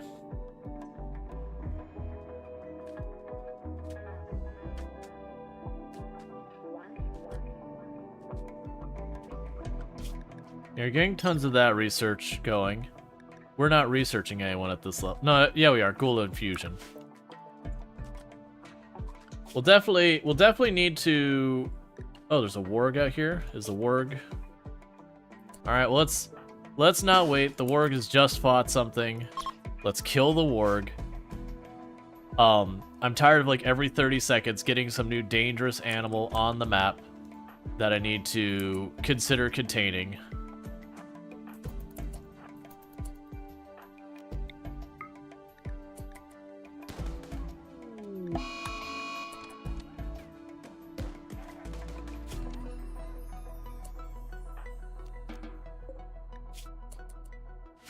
Alright, and sorted.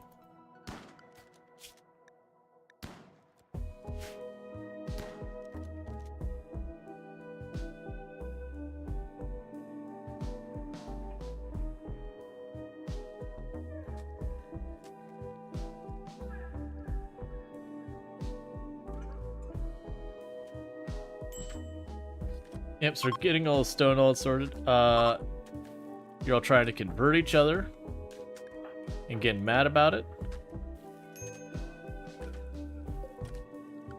That's fine. It'd be good if we could get ourselves, yeah, there we go. So I'll burn a bunch out there. Don't really care. Okay, so the rhinos can get in. We'll probably want to kill those at some point too, but that's okay. They're non-urgent one, because at least they won't hunt us. The only risk is them eating our food, and I can probably just fence that in and be done with it. I mean, honestly, we continue going with, like, the complex style. I can literally wall it in, like, actually wall it in, where the only thing that can be a problem is, like, drop pod raids and then toxic fallout and dry thunderstorms and that sort of nonsense. Alright. Now, as a reminder, most likely what we're going to be end up doing is later on during the stream. There's a good chance I'll probably be checking out the final update for Dismantle. Just, you know, to have more variety of games going than just RimWorld. I love me some RimWorld, but, you know, I prefer not being like a one-game channel. Like, even back the day with the variety I was doing with Project Zomboid, I got kind of only known for Project Zomboid despite playing other games, and that definitely hurt us in the long run as its numbers started to drop off. So I do try and always keep the content varied and all that, to keep it interesting and fresh, too, both for me and for people tuning in. You haven't heard of that game? Yeah, no, it's a fun game. I've played it twice in the channel so far. I played once when I can't remember if it was like the early access version or a demo or whatever. And then I played again after it released. I did a playthrough of like the main story the whole way through. And since then, they've come out with multiple DLC and all that. Like, they've got 3 DLC they've done. The game is very satisfactory and complete in what it is. And they did announce that they just put out an update yesterday that was their last big content update. Because now they're focusing on a spin-off game called Displaced. But what Dismantle is as a game is you come out of a bomb shelter. Non-specified apocalyptic event has happened. Generally, though, it's not like a serious, like, stressful horror kind of style of game, so much as like you wander around the map, you start, I can't remember what tool you start with, like a hammer or a knife or something. You can like break apart bushes and you use that to make a better tool to break apart harder things. And the gimmick of the game is almost every single thing in the game is destructible, with only like a couple of storyline things that aren't. So even like concrete walls you can go up, and if you get a big enough, like you get a good enough tool, you can start smashing those apart. So there's a very big catharsis in just like disassembling everything and all that. It's also a game that you can literally wipe out all the monsters on the map if you want.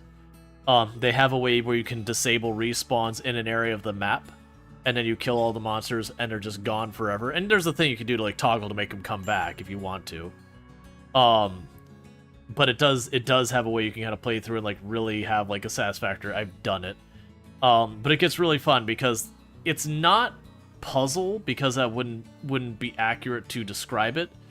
It's kind of one of those things that you're like, okay, like I'm kind of stuck here, you know, I clearly need to get some better material to get the better tool, but the thing I know I could get that material from, I don't have a tool strong enough to break it. How do I do?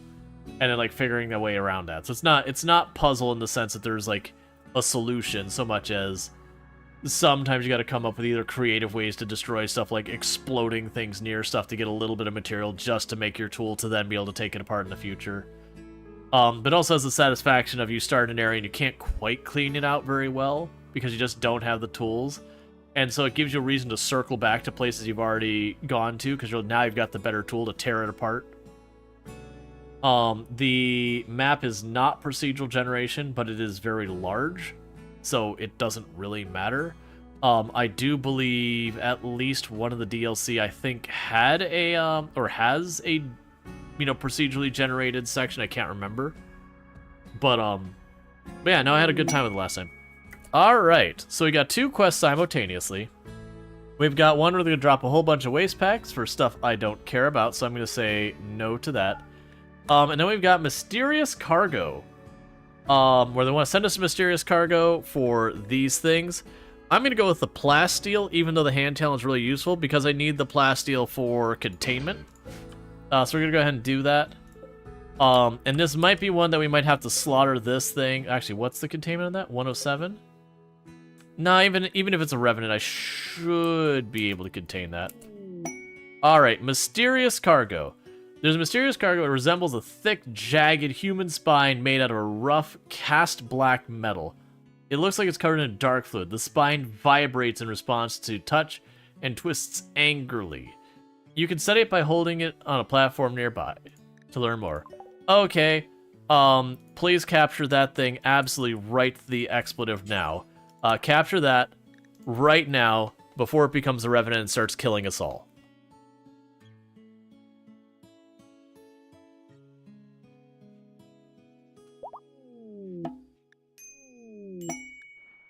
Okay, so we got some research done, and we can now research it.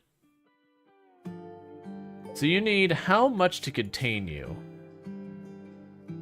So we'll try to escape roughly once per year. Let's get the bioferrite extractor installed there.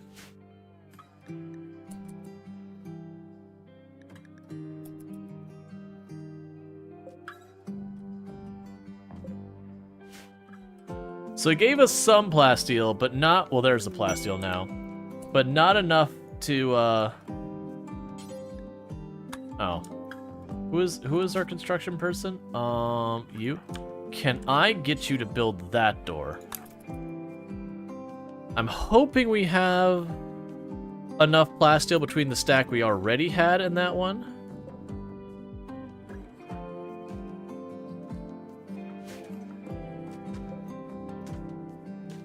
Don't know if we do. I don't think we do, because there's 20 there, and then there's 27 there, and I need 50. So I'm 3 plasteel short of being able to build the door.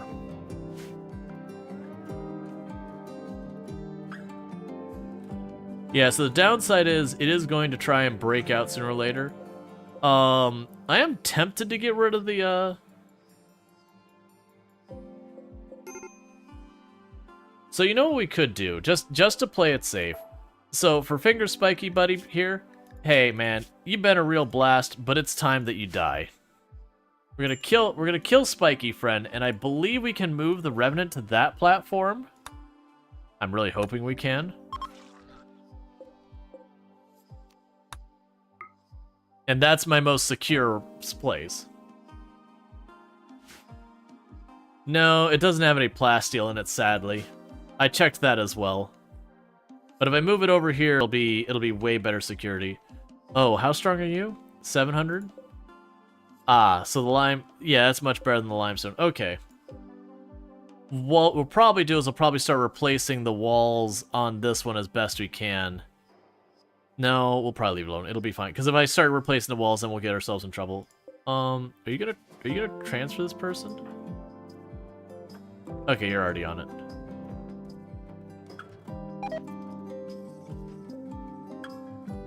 There we go. So we moved it, which changed it from like about 1.5 years before it gets upset to about 3 years, because I have over 3 times the containment required to keep it there. Bioferrite has... Oh yeah, and that's the whole thing, is we talked... Like, that's actually the reason I widened this room. I was like, oh yeah, we'll make this into a room that will use bioferrite. Because the sandstone isn't particularly strong. In the past, I've made the, I made their cells out of uranium, because uranium is so strong.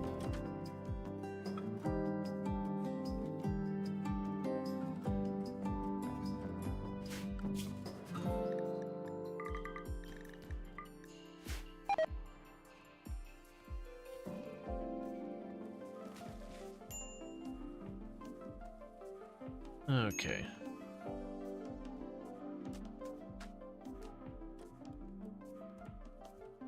Can mine that steel out. Those components. Those components.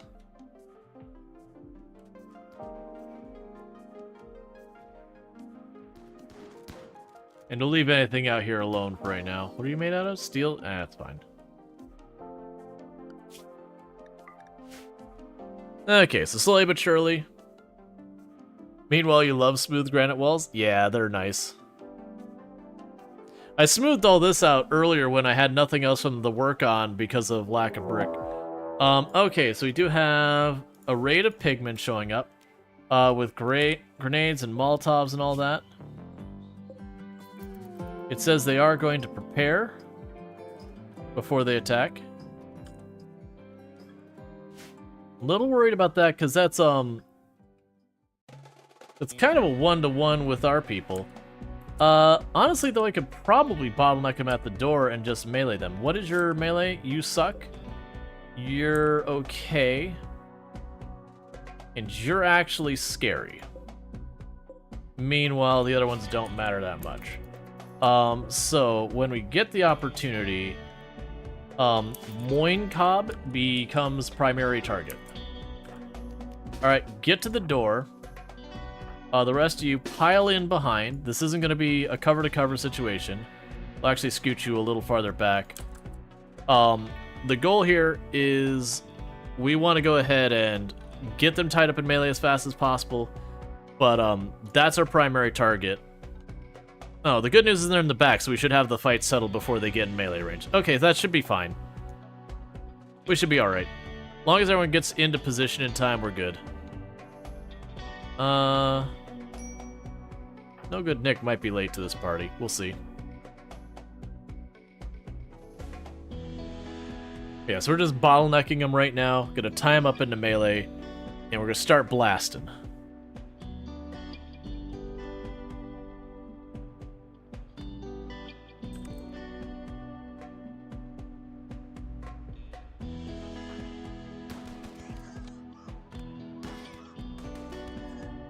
Excuse me. There are rules about you not sharing the same space. There you go.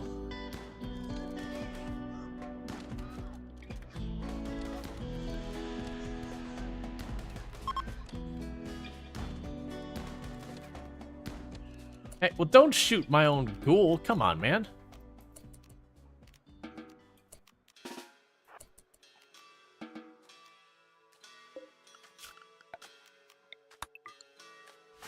Shot Flare in the head there with a pump shotgun.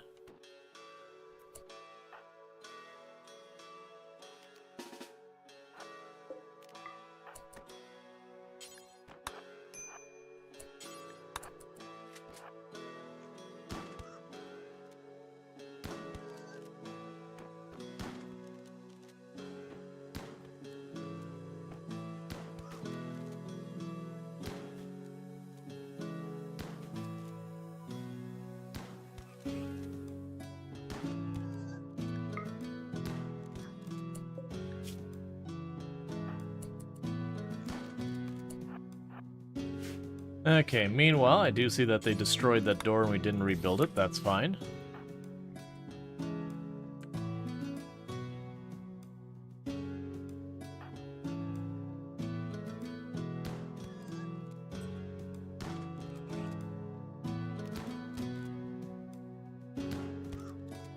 That dude could take some shotgun shells.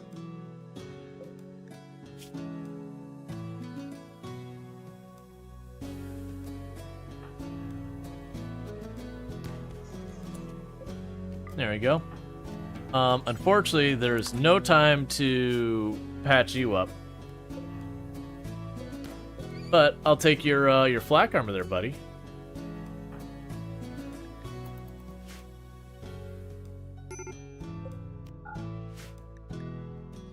Okay.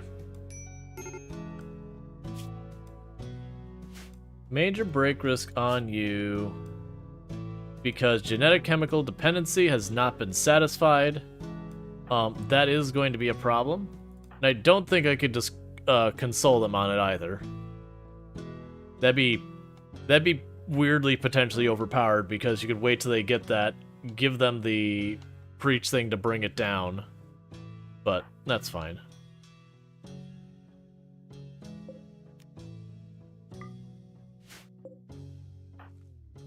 If I could have you haul that back. I don't really care about the rest of the clothes, but that flak armor. You think you can? Interesting. I'm not going to do it. I'm still going to work on converting them, because I think that'll do more both for their mood and for my forward progression. We've got the drug bench, and we are working on researching what they need, and we already are making the psychoid leaf, so we should be in relatively good shape to get it sorted out pretty soon.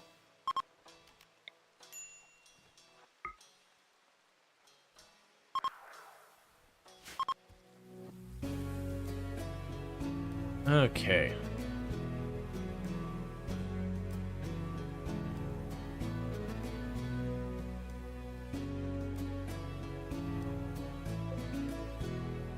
It's a real angry revenant in there.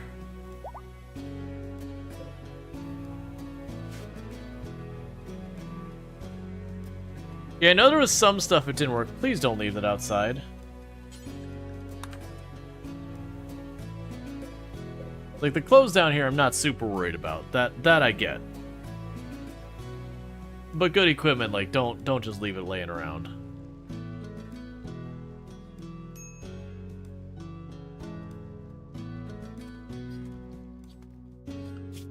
Alright, so for right now we're gonna boost Cookie's prioritizing research.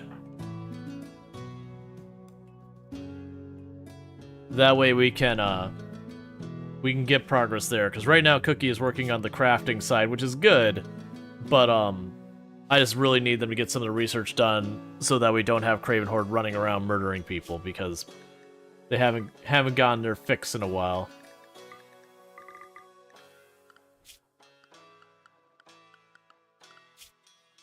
Yeah, so you got ghoul infusion going. We're starting to get serum synthesis. So that's good. We can then go for, like, the ghoul enhancements, ghoul resurrection, and all that kind of good stuff. So that'll be all good. You don't want Craven Horde to become Craven. Yeah, I'll probably also get the Revenant instability at some point for when I start getting some of the Revenants being problematic. It's a way of being like, yeah, I don't have room for another Revenant. Let me just go ahead and take that spine real quick.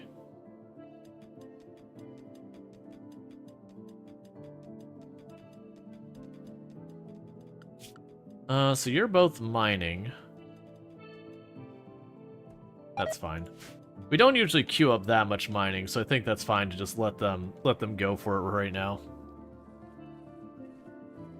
Alright.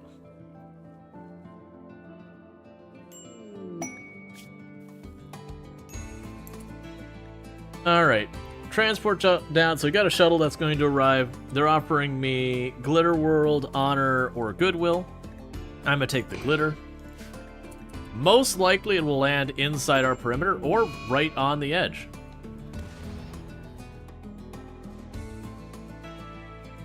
You know, that's actually a pretty good defensive line you got there. I'm feeling pretty good that you might just be able to handle this on your own. I'll probably still go help, but you know.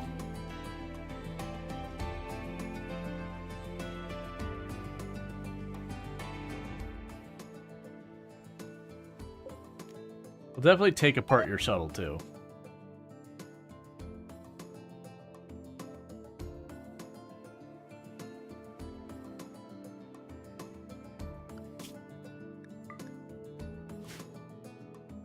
Alright, so grab all our people. Get everyone into position.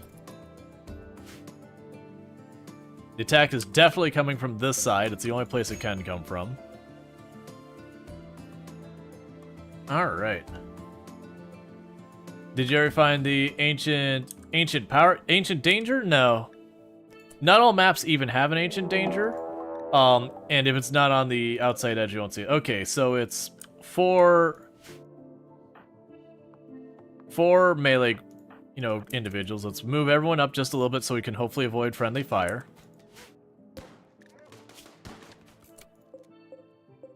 They're all pretty terrible at melee. That's their strongest melee person. Alright, that's down. Let's move up so we don't friendly fire. Rhinoceros Revenge. Okay, it looks like everyone's getting in on this. This is just... four parties involved party.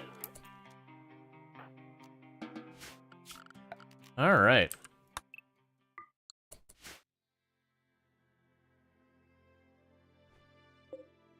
Oh, hey. So we're not going to keep you, but I'm going to capture you, patch you up, and kick you out for the mood bonus.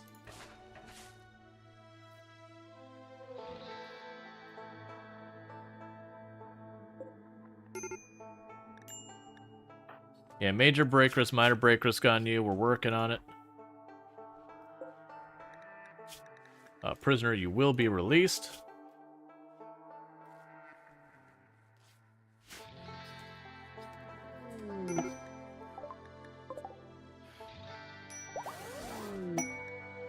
Alright, we got some Glitter World.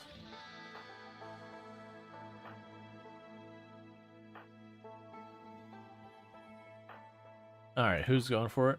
You. You will not haul. You'll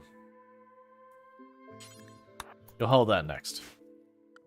Okay. Muffalo, tame him. Muffalo will work just fine. We get the Muffalo, they become a source of meat, they become a source of wool, they become a source of caravanning. I was going for alpaca, but Muffalo worked just as good.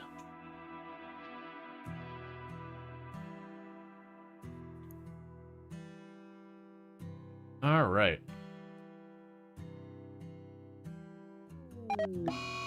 Disease infection on the prisoner. I am not at all surprised.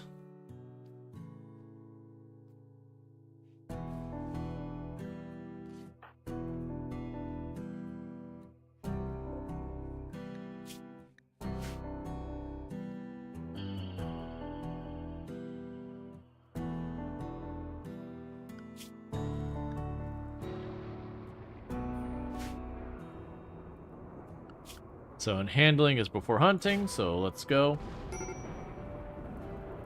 Alright.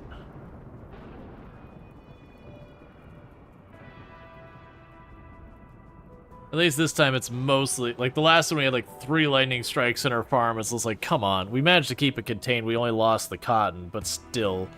It's as well as things like, alright, I get it. You hate my crops. Just say so. You don't need to be mean about it. Now, if we do get the Muffalo, the alpaca are going to get knocked off. Because we only have male alpaca, so we can't grow the alpaca population.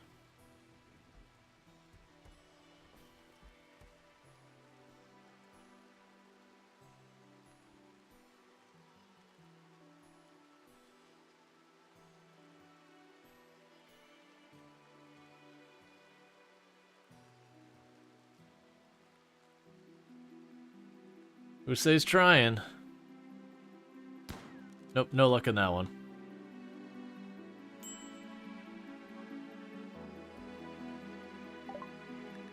Alright, so we got Ghoul Infusion. So let's go for the Void Provocation for our next one.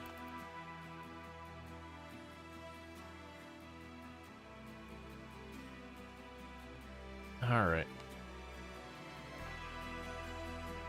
We got the invisibility detection out here, so we have any Sightseers or Revenants show up, then we will see them before they can get to us, because we have all the entrances covered on that side.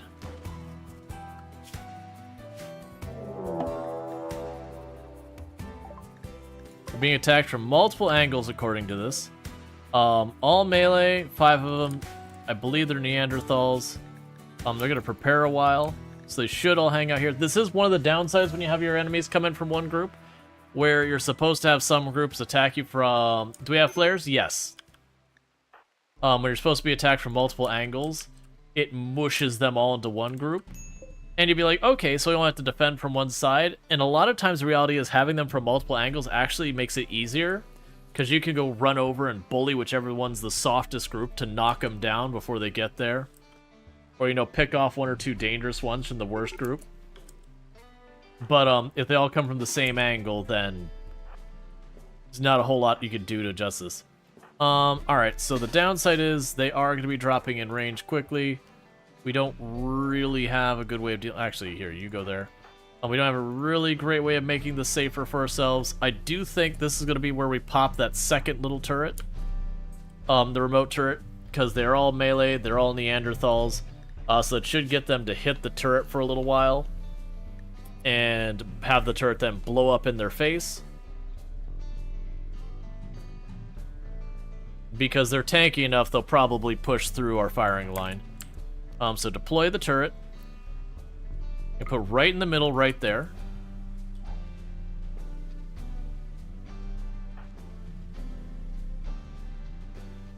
We only have 1 melee this time? Yeah, it's a ghoul. The ghoul's fine. Is there any of these that are particularly dangerous? So you're terrible. Alright, so the very first one, who is the first one who's going to take hits, is our primary concern. Has the highest melee skill.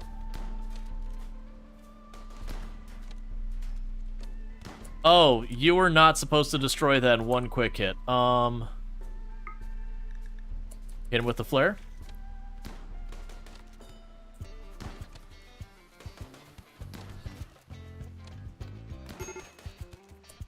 Why are Neanderthals so ridiculously powerful?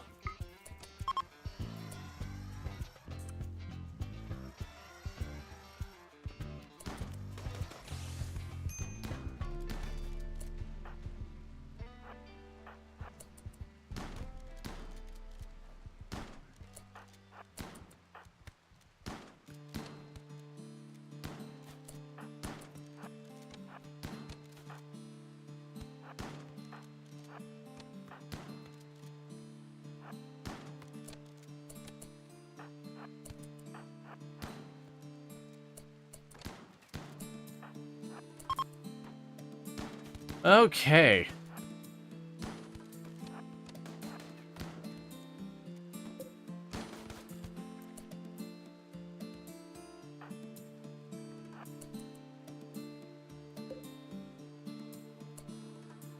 You're fine, so you chase. The rest of you patch yourselves up.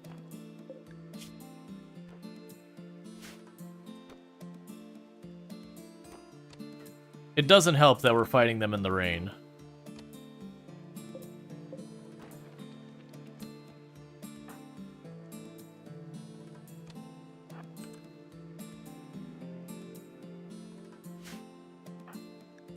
And you can't die from bleed out. Yeah, we psychic shocked you to knock you down to give me a little bit better way to handle this.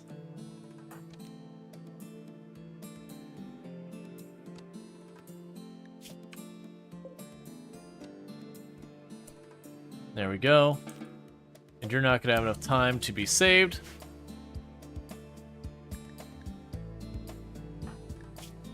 So you have a bruise.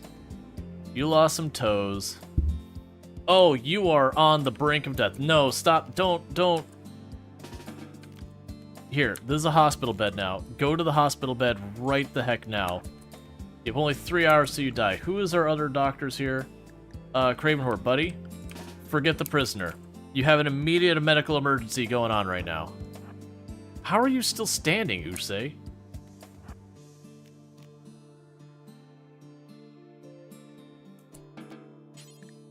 That one. It's this neck and head injury.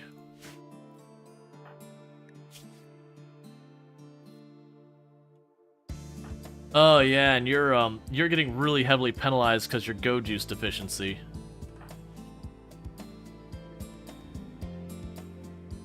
And you're back up and healing, that's fine.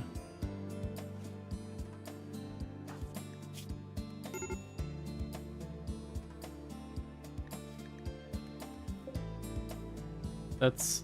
Oh, you know what? Well, I hope you make it. I got other priorities right now.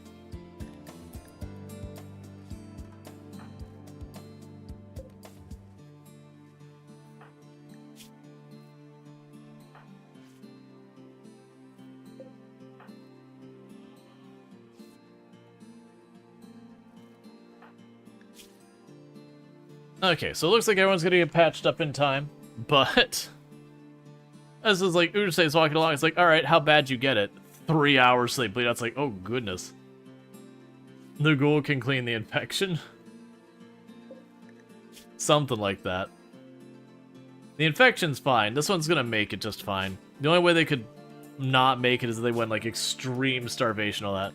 So we definitely lost some toes and everything in that, so that's the whole thing. Hey, you know what? Oh, you're already on it? That's fine.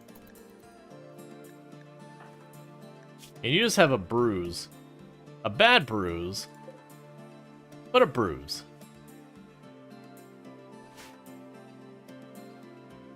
Okay. All that said, we did make it through there. Luckily we did grab that Psychic Lance, because that at least bought us time on this one here. Otherwise we could have been in some serious trouble on that one.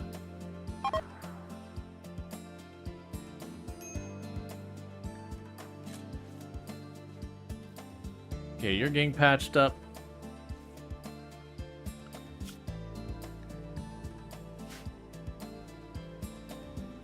It'll be good when I can actually properly convert this place into a hospital. I mean, actually... These beds can go away. And I will keep one of those as a medical bed, just that way when someone has an infection, they're like, I'm not gonna cooperate. I can tell them to rest and force them.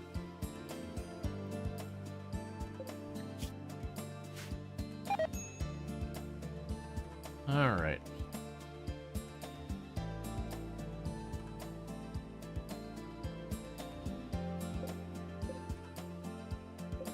Yeah, so we are getting that bioferrite slowly but surely.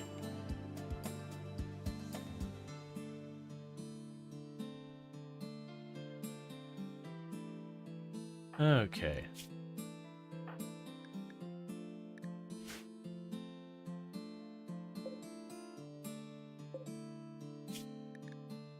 Yeah, so you've recovered from that. Mad Buck. Okay.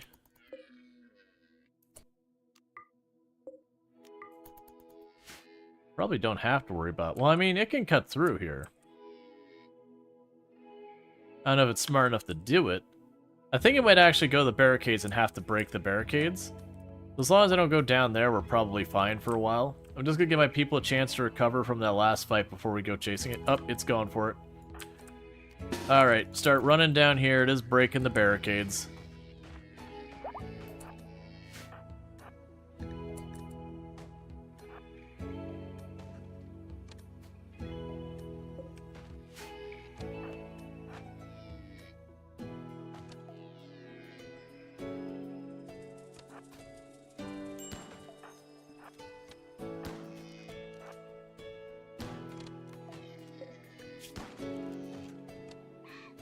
Okay.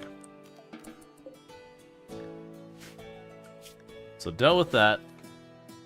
That's fine. Don't need to get those repaired before we get another proper raider. They'll just walk over the barricades and go right into our base.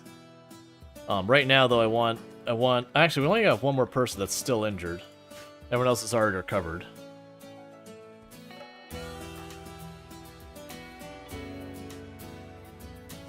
I'm only salty because I tossed that turret and the person just went whack and killed the turret in a single hit without exploding, which is the thing I like about the little turret. You know, it'll get a shot or two, and it's really not much. But you get the extra bonus out of it because what'll end up happening is they hit it and it explodes on them. And it doesn't hit for that much, but it is a little bit of damage on everybody nearby. So it is a way to, you know, like, slightly penalize their melee skill and their manipulation, their movement, that kind of thing. So it's a good way of, like, giving you a little bit more of an edge in a fight. And then plus getting injured will usually slow down most things.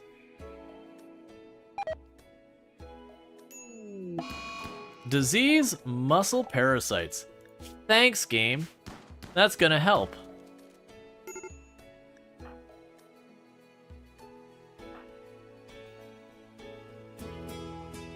At least the prisoner was one of the people. Tantrum.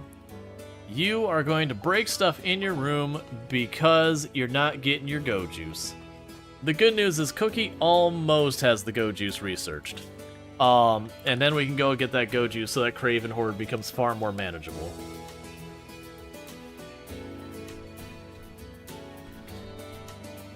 At least everything's made out of stone in there, so it takes some time to destroy stuff.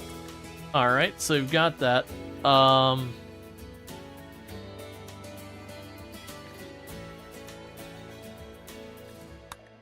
Skip abduction.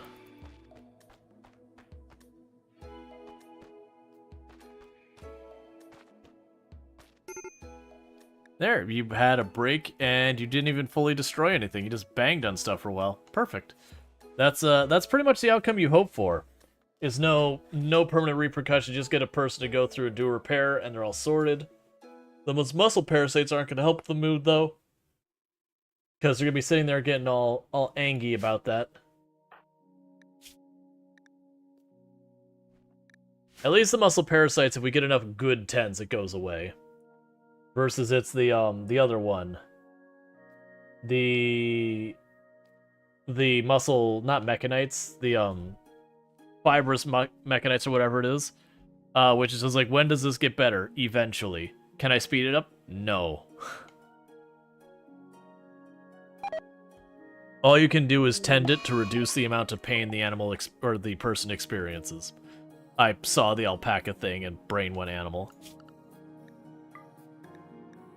Okay, so we got the boomalope out there in a big pack. Creates a little bit more danger of accidentally clipping one of them. And then having Manhunter. Royal Tribute Collector, no need. I'm not giving people up into slavery for anything. We're literally going to free this person because it'll give us a mood bonus. And it's a person to practice medicine on. In an ethical way.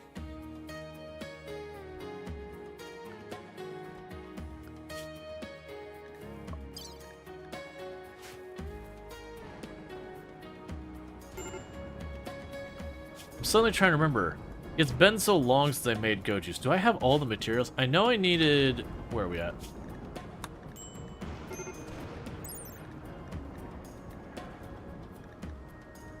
No, I need the...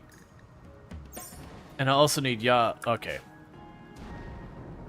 Yeah, no, I don't have one of the ingredients, so that's still a problem. I'll need to trade someone for it.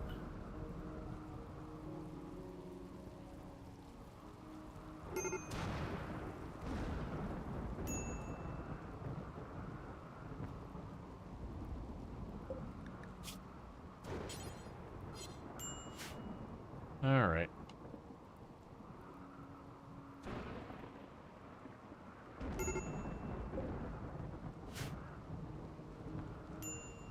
They are working on hauling everything back. Just taking time. Got those chunks up there to be hauled.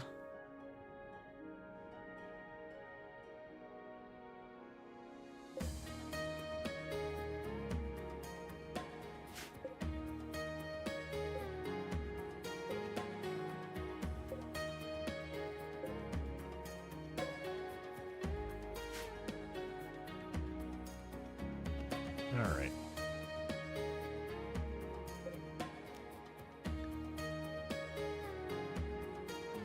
Yeah, so we're definitely going to need to capture more stuff to get enough bioferrite to handle what I need.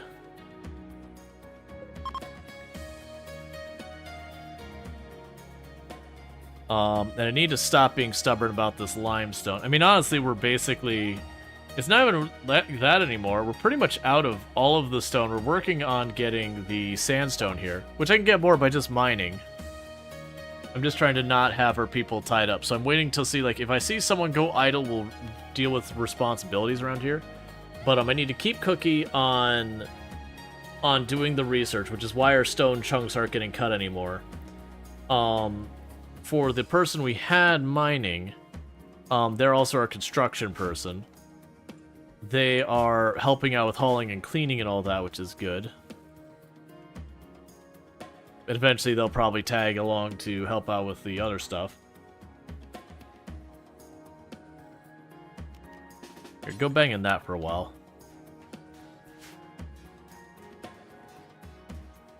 You found bioferrite really picks up once you get a Devourer or a Goreheart. Until then, it's pretty slow. Yeah, no, it's when you get some of the later stuff, it really picks up speed. But yeah, early on, it does not have much of it going on there.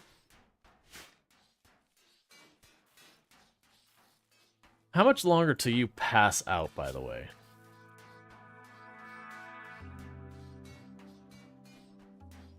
Okay, so you got 4 days until you pass out.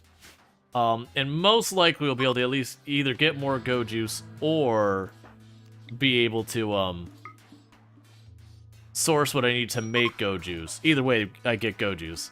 More than likely I'll be able to get that stuff. You got lucked out and had some attack early. Yeah, it can also be just getting more. The problem is I also don't have plasteel for making more containment, nor was the right plasteel found. Most likely, once we start getting to the point that I've got just basically people are just researching kind of in a holding pattern, I'll start just mining more area back here and making more rooms as a way of, like, searching for materials while I research, you know, better ways. Since, sadly, the researcher who joined us was one who only stayed temporarily and then they left. Which is kind of a bummer. That would have been really good to have them show up and stick around. So I had to get Cookie back into doing that. I'll probably get Cookie back in crafting, like, splitting their time again as soon as we get the drug lab sorted out.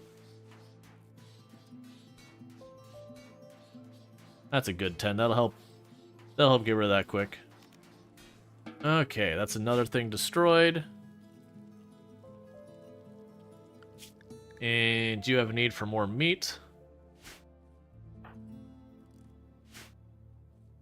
Alright, so bear with me, chat. I need to use the restroom real fast. It's about to hit an ad break anyway, so I'm going to take the time to do, you know, the restroom, the stretch, the get a new drink, all that good stuff.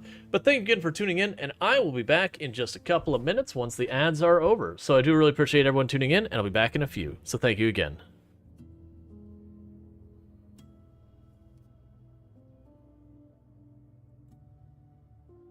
Take an F1 car.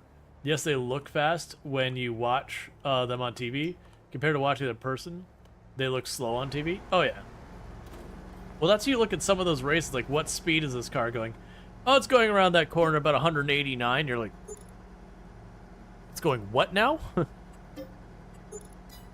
That's obviously not doing a proper corner at 189 because you're dead. For it. Like, don't get me wrong, abstaining would be the action of not voting. What are you doing, Tractor? You do you, AI. Trees are the real enemy. Never trust a tree. They will betray you at your moment of weakness. They will look you in the eyes as you reach forward and say, please help me, and they will spit on your hand and slap it away and watch you fail. And by that I mean a zombie will walk through and grab you and bite you in the face. But, you know, sometimes you got to just talk it up a little.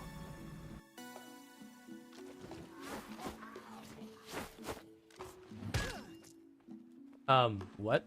Where am I? What's happening? I I'm confused and disoriented now. Back to the demonstration. We can pretend it's closed. And what I'll do is I'll do this. I'll walk up and I'll start mashing space to bang the door a bunch, or I will yell a bunch and I'll wait out here. And the reason I'm doing that is that way I can start hearing the zombies banging around and stuff inside the house, so that I don't have to worry about some clever little zombie hiding in the closet or anything like that. And once you've done that like 2 or 3 times, then you can just pop in here. And anytime I cross the threshold, I'll try and, run just a step or 2. Just that way if something does grab for me, we're good. Doesn't do me any good when there's a dead end. But yeah, so because of that, I know this building should be completely empty of zombies. Because the inside... More than you know. Don't forget beautiful. I am also beautiful. The sun's coming up. I must go. I shall put my own heart aside and do what's best for the kingdom. I need you to reaffirm me saying I'm beautiful. Don't leave me hanging here. You're supposed to agree with me and help me. No. My feelings. Your not answering my question or not reciprocating is not unheard. Alright. So we are back. Like, the ads are still going for like another 30 seconds or whatever. For some people. But unless we have like an attack happen or something, it's fine. Like, that's one of the things I like about when it comes to stuff like playing games like RimWorld and all that, when it comes to dealing with that. Thank you, Enoch. Is like, ad breaks happen. They're annoying. Nobody likes them. It is what it is. But, it's kind of one of those things that there's some games that like Project Zomboid. You miss the second and it's the wrong second. You've missed on a very, very meaningful and impactful part of everything. But RimWorld, it's like, oh, a raid happened? Game pause. Too fast for me to get snacks if you left for snacks? Yeah.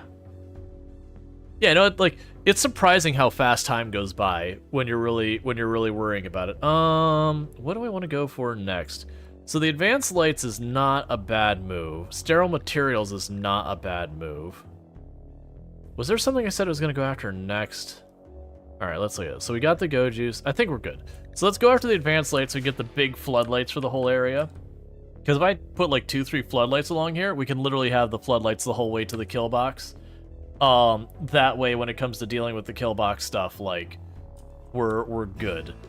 So with that, I need to go to the queuing table here and make Go Juice. Oh, I don't have what I need to make Yayo. Alright, never mind.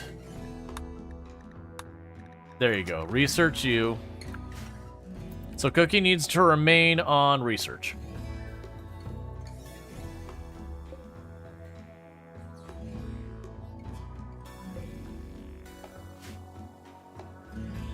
But yeah, I know it's one of those things that, like... So we're required to disable pre-rolls. We run 3 minutes of ads per hour. And 3 minutes, like, when you're sitting there, feels like an eternity. But if you try to, like, run downstairs and, like, warm something up and come back upstairs to, like, snack on or whatever, you're already going to be at, like, 5 to 10 minutes. I really have to rush when I, like, run downstairs to grab stuff. So we could get the... Let's go for the ghoul and ghoul enhancements. I think that's what we go for. So let's just go up the ghoul line and start juicing our ghoul. So that our ghoul can become a force to be reckoned with. Man, what is our handling that we are... Oh yeah, our handling is 5. Yeah, that's why we're struggling to tame anything. That checks out. I was like, man, what are we doing to... that we're failing so badly on taming anything? It's like, we're incompetent on taming. Fair enough. There's only one way to learn. Come on, I just need 2. One male, 1 female. Come on. Because with that, I can... Oh, here. Who was our construction person? Usei? Okay, you're already building the doors. Like, oh yeah, I need to get those doors replaced. Or we're gonna be in a bad place. Yeah, so Usei... Okay, so that'll be fine. Yeah, and you're still hauling that.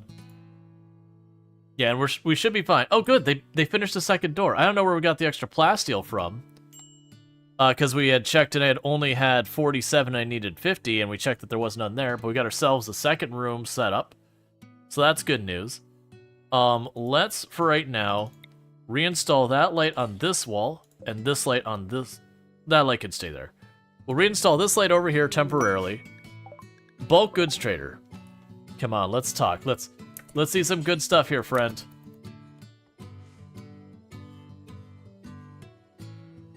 We're just gonna have a nice conversation with Wolverine here. He's gonna tell me he's gonna give me a good deal, bub. Alright, so. Go ahead and take all of these traces of random animal leather that we built up. Just in case, we're gonna keep the alpaca stuff.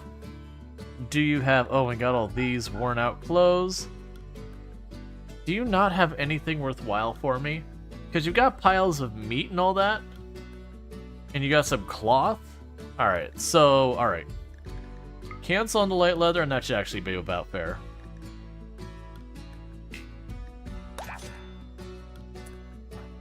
Meanwhile, grab those components so they don't rot. Do you grab the pile of silver so it doesn't go? I mean, it doesn't get stolen, not rot. It doesn't do that.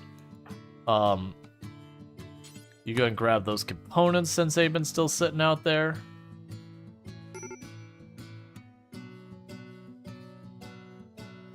He's Canadian, you know he's on the level. You might be able to get them into your walled area. Yeah, no, I could. I would have to open the door. Well, actually, with the barricade there. Oh, honestly, with that barricade, this barricade probably has to go if we can get animals in and out, because it'll recognize there's no path without a barricade in the way, and that can cause problems. So you're getting really close to passing out. Yeah, so you got 2 days, and then you're going to collapse due to lack of go juice. And wait, let's double check. I'm pretty sure they did not have... They did not have the neutro whatever it was. I'm 99% sure. It seemed like they had almost nothing but food.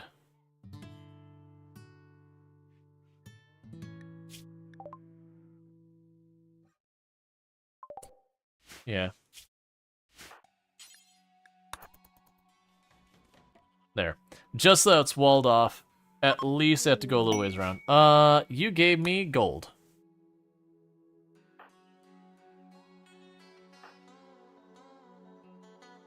Right, don't worry about that. Go grab the rest of that silver so you don't have a mountain of cash outside. Yeah, no, it's usually by the top. I didn't see it either. It was just worth double checking. Because Craven Horde is getting real close to passing out. I am honestly hoping... You know what? Buddy.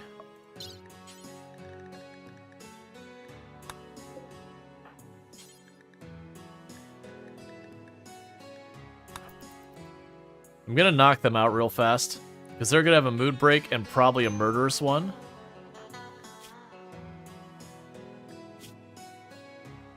So we're gonna knock them out for a minute to just try and keep them under control for a little bit here.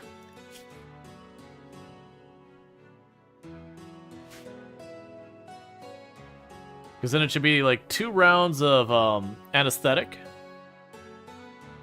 And then they'll be comatose from thing.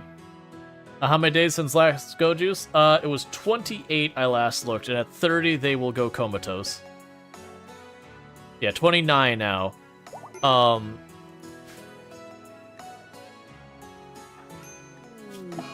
Tantrum, what are you gonna break? Just items, furniture, and structure inside your room. I'm wondering what you're considering. Alright, you're just gonna go bang on the walls. It's fine. There's only a couple things he could destroy that upset me, and also by the fact that he's woozy from anesthetic, that should slow him down and make him less of a problem.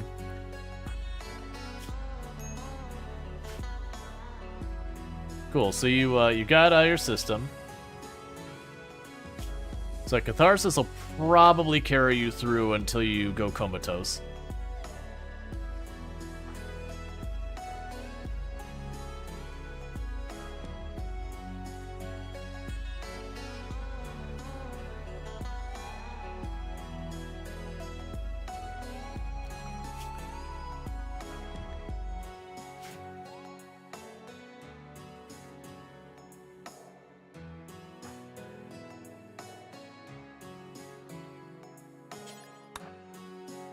Take that apart on the way out. There, that way we have a route for them to get in here. Actually, did I ever mark this place as a pen? Do I have a pen marker here? I do, okay. I was like, I couldn't remember. I was like, did I put a pen marker in here? Ghoul starvation. Who is our person who's supposed to be... Oh, it's Craven. Well, that's unfortunate.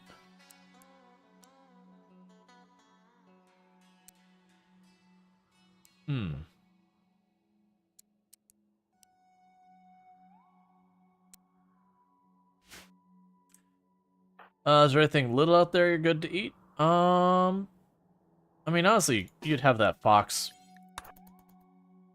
That fox should be an easy peasy thing for you to kill.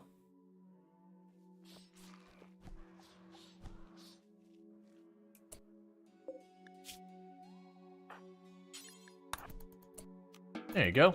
Got yourself a snack.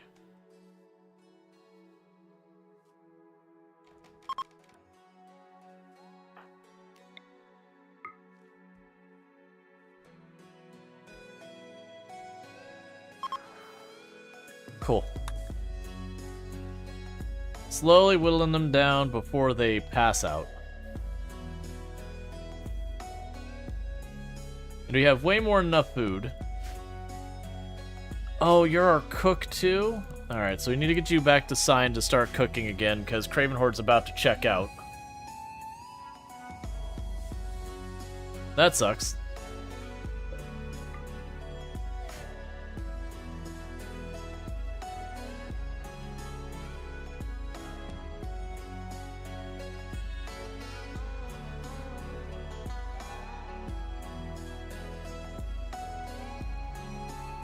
I still feel we'll definitely be able to get at least some goat juice by the time they're, like, actually in a life-threatening situation. Don't go to sleep. Repair that first. I need that to continue getting bioferrite. I want to get every last one of our people to have disruptor packs. Like, I should say, everyone here should have some type of extra gear. So we got disruptor flare, nothing. Silence, nothing. So let's get everyone hooked up as much as possible, because those things are just so powerful for helping out with anomaly stuff. And honestly, they work really well against normal enemies as well. Like, you probably noticed with that group of Neanderthals, without that flare, we probably would have lost, like, gotten wiped by it. Because the moment I realized they were just going to walk right through the turret, I slapped them with the flare real fast. And that bought me time to get a good 5 or 6 more shots into a bunch of them. Before, you know, we closed ranks and, you know, narrowly got through it by just the fact of we had whittled them down enough before they got in range.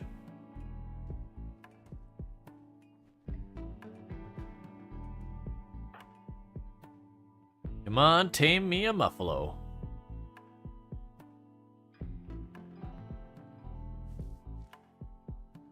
Do it.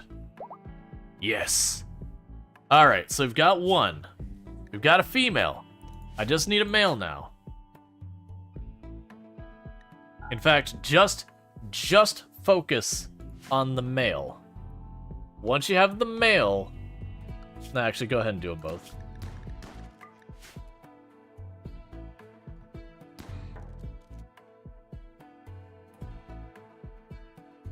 Come on. We got a male and a female. Sorry, alpaca. Your services are no longer needed here. And we will keep 2 adult males. And just let the others go. Absolutely. Hey, Bentley. Getting your 5 stream streak. Congratulations. Alright, and with that, Craven Horde has finally collapsed. They just didn't get their go juice, and so now they're just gonna be comatose. So it does mean I have 2 seasons from today before they die, if I don't get them their fix. So sadly, that does mean I am dependent on them for. Or sorry, they are dependent on being fed and everything, and that's just the way it's gonna be. Medical treatment needed for your muscle parasites. That's fine. Little wayfinder. Go deal with it. Yeah, it's good seeing you, Bentley. Thank you Sniper Spice for subscribing for 24 months. 2 years. Thank you, Sniper Spice, for the tier 1 sub. You've been subbed to the channel for 24 months. 2 heckin' years. 2 heckin' years, which is a long time. So I really do appreciate that continued support. I do hope you enjoy your advertisement free viewing, as well as access to the emails. Thank you so much for that. That is ridiculous. What is wrong with alpacas? Nothing. It's just alpacas and muffalo serve the same purpose, and I had 2 male alpacas and no female, versus I have a male and a female muffalo, which means I can breed the muffalo to build up the population to put them to use, versus the alpaca. I haven't had any more alpaca since that initial set.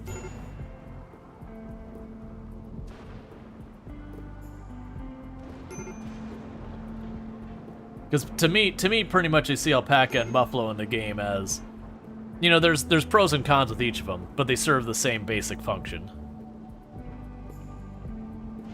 They give you wool, they give you meat, and, you know, all that good stuff. They caravan.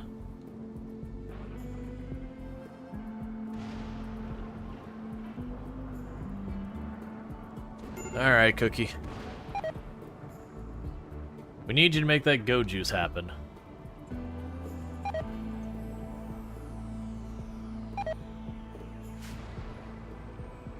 Yeah, no, I also like the alpacas more, but the problem is I have not been able to get a female alpaca to show up. So it was a non-sustainable thing.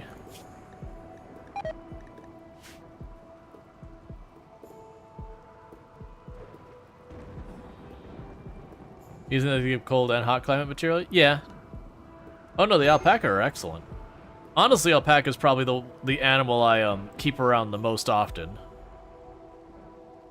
Like, don't get me wrong, if we got ducks or chickens, I'd grab those as well, because those will be easier to keep the ghoul consistently fed.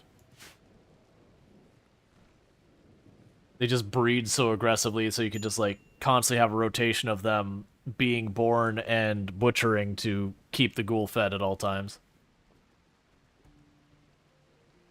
Versus the muffalo are going to be extremely slow, so it'll be like a whole bunch of meat at one go, and a bunch of it's going to rot.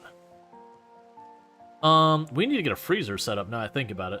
I haven't been worrying about it because we have just so much food. It's just a non-issue, but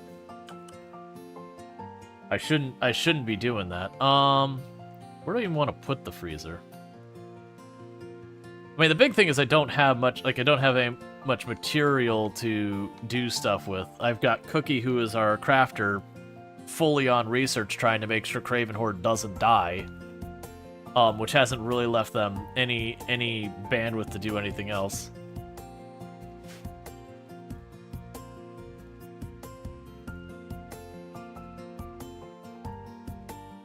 Considering we're actually because like right now I'm gonna consider Craven Horde as not a pawn since they're basically checked out.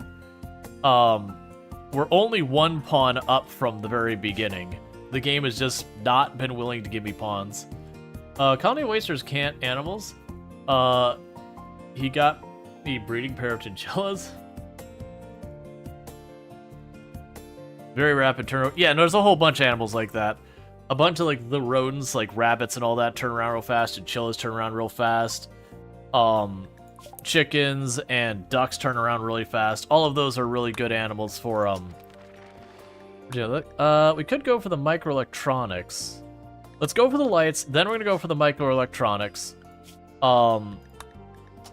Because then I can go and worry about setting up drills to try and get plasteel and all that. Let's get the light first. So with that, though, I can go here and say, May Yayo forever. So details. Then you just require psychoid leaves. And And you require a decent amount from the looks of it. More than I was expecting.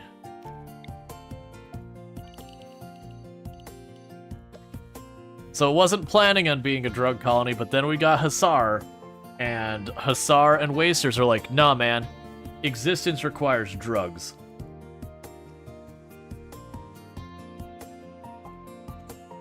Literally, to not drugs is to die.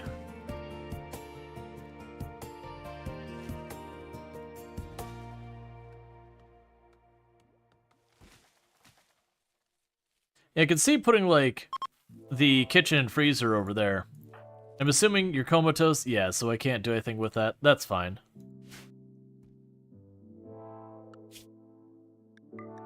And if things get real desperate, I can,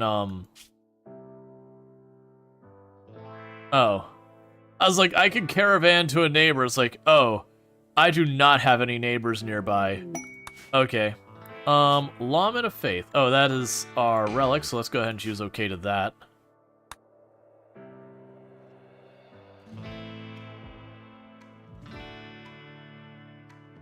So you're mining the last of that steel.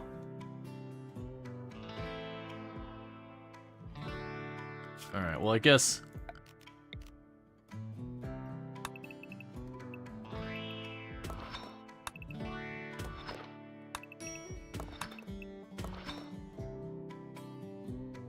go ahead and start scooching on over here.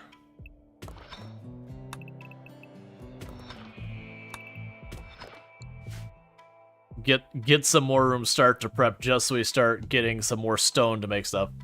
At least once you find some new trimming, it'll last for years. Yeah, and that's the whole thing. I just need a trade caravan to roll through. If we go for the microelectronics, the other option I have is I can put the communication stuff here so I can have it shipped in. Because stealing components I shouldn't have problems with for a long time. Eventually I'll have problems with, but they'll go a while. It's like soothe. What's the worst that could happen? Hey, how's it going, Luxray? Alright, so we did actually get all 3 Muffalo, so that's good news. So I can continue to work on that.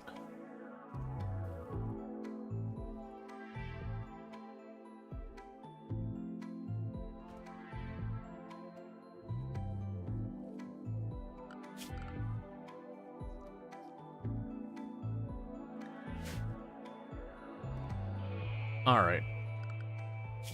So with that, we'll get the advanced lighting. With that, let's take regular research and make that a 2. That'll put Cookie back on crafting, which will mean we'll start getting more brick, we'll get more clothes, because we're getting to the point where tattered apparel is starting to become a worry. These are becoming a problem as well. Yeah, so you're growing. You've also got mining queued up. Let's deprioritize you on mining. So that way you work on cleaning, because I'm noticing some of the messes building up now.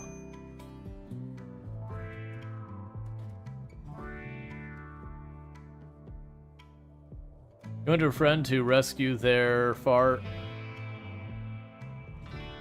Got you. We're 2 hours wait. That's fun. Thankfully no issues. That's good that there's no issues. Alright, so we're gonna get a bunch more of that. We need to keep hunting. Yeah, so we've got Sentient Cookie still focused on the dark studies for right now. Combat supplier might have what I need. That might actually work for us, because there's a good chance that the supplier they'll have the neutral whatever it is. They also might just have some weapons. Okay. So go ahead and take all these junk weapons we got piling up. They do not have what I'm looking for. So that's a bummer. Take the frag grenades.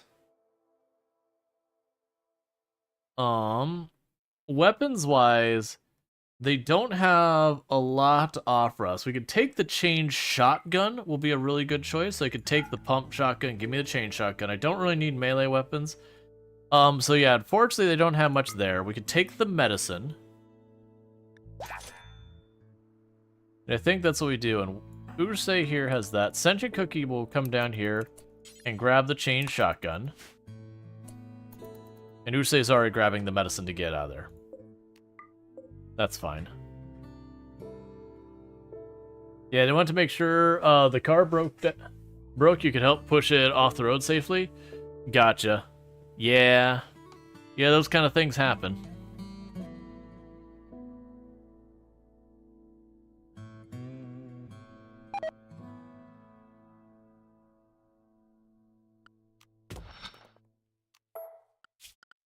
You know, also plan this to go here. This will be a junction point. That could then go up here.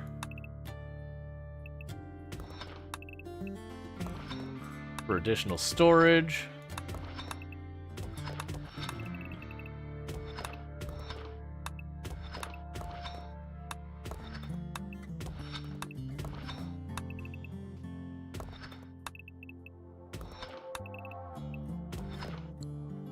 And eventually with all that, I won't need to worry too much about, like having people run back and forth through here, because eventually I'll just have the bioferrite. We won't need to study them anymore. We'll get to that phase. We're nowhere near there yet. I'm just trying to queue up a bunch of areas so that they can mine it, so we get more blocks to cut and all that kind of nonsense. Cookie is working on constructing stuff as best they can. I don't have too many crafting projects to keep them busy now, so it should be fine.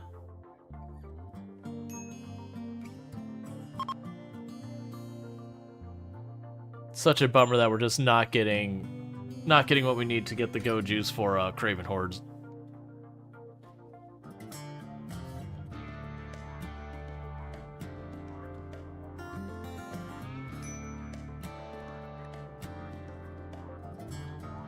I wonder if realistically, as an alternative, if I couldn't get a hold of what I needed for that, I wonder how viable it would be to get the,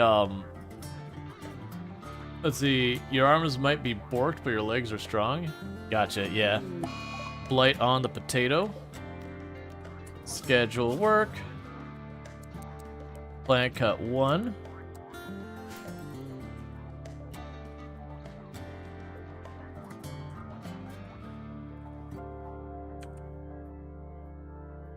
I do look forward to getting people either don't need sleep or have different sleep shifts and all that.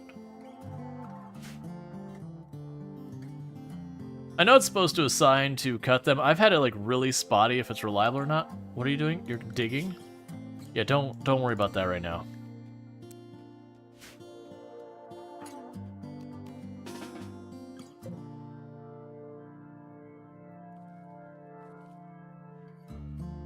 What are you doing? You're going back to sleep. Look, man. Deal with the blight, please.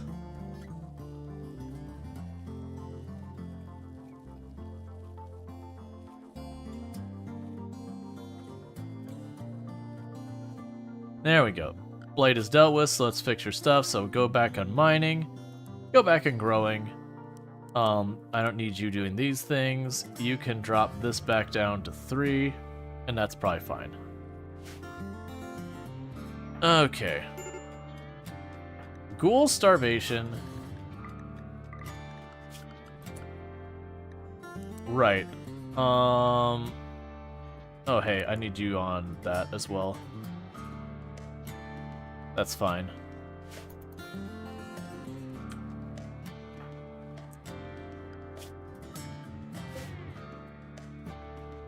Meanwhile, I could probably just have the ghoul go down here and say, hey, go punch that squirrel real fast.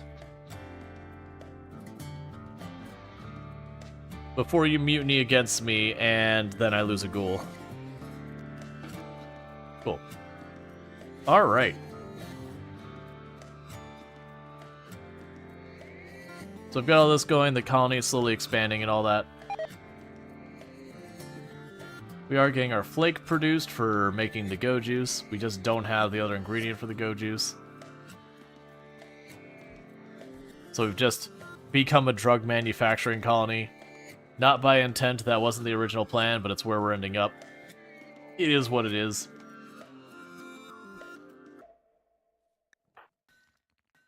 I'd really like to get this guy up before we get the risk of the Revenant breaking out, because if the Revenant breaks out, then I kind of need all hands on deck.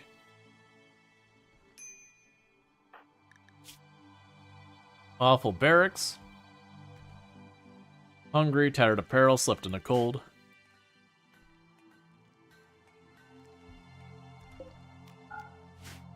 That's another thing we can do. Temperature. This is not an efficient use for any of this.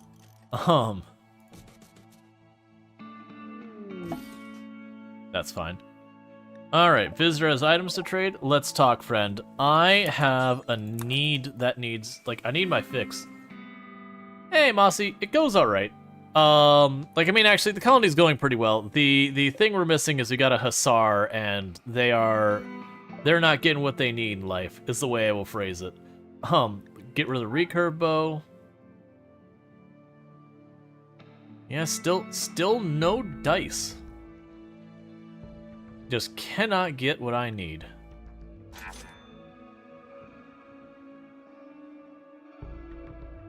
Like, I've got the research, but I don't have the ingredients. I almost never do Twitch integration. Like, if I do, it's something really special. I find it just way too chaotic, way too frenetic to be enjoyable for any real length of time. I honestly don't know that many people who do Twitch integration outside of like one-off things.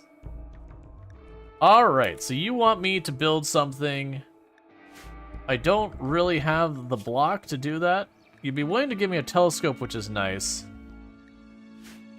I'll just sit on it, and if we do get the materials, I'll build it. If not, then I will obviously not build it. But yeah.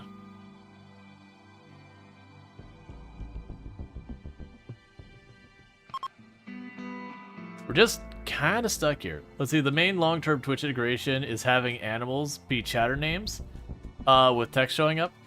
Yeah, no, it's mostly, so like, if you just leave the Twitch integration on in any, like, in a meaningful capacity where people can trigger events, it's just one of those things. It's just such chaos.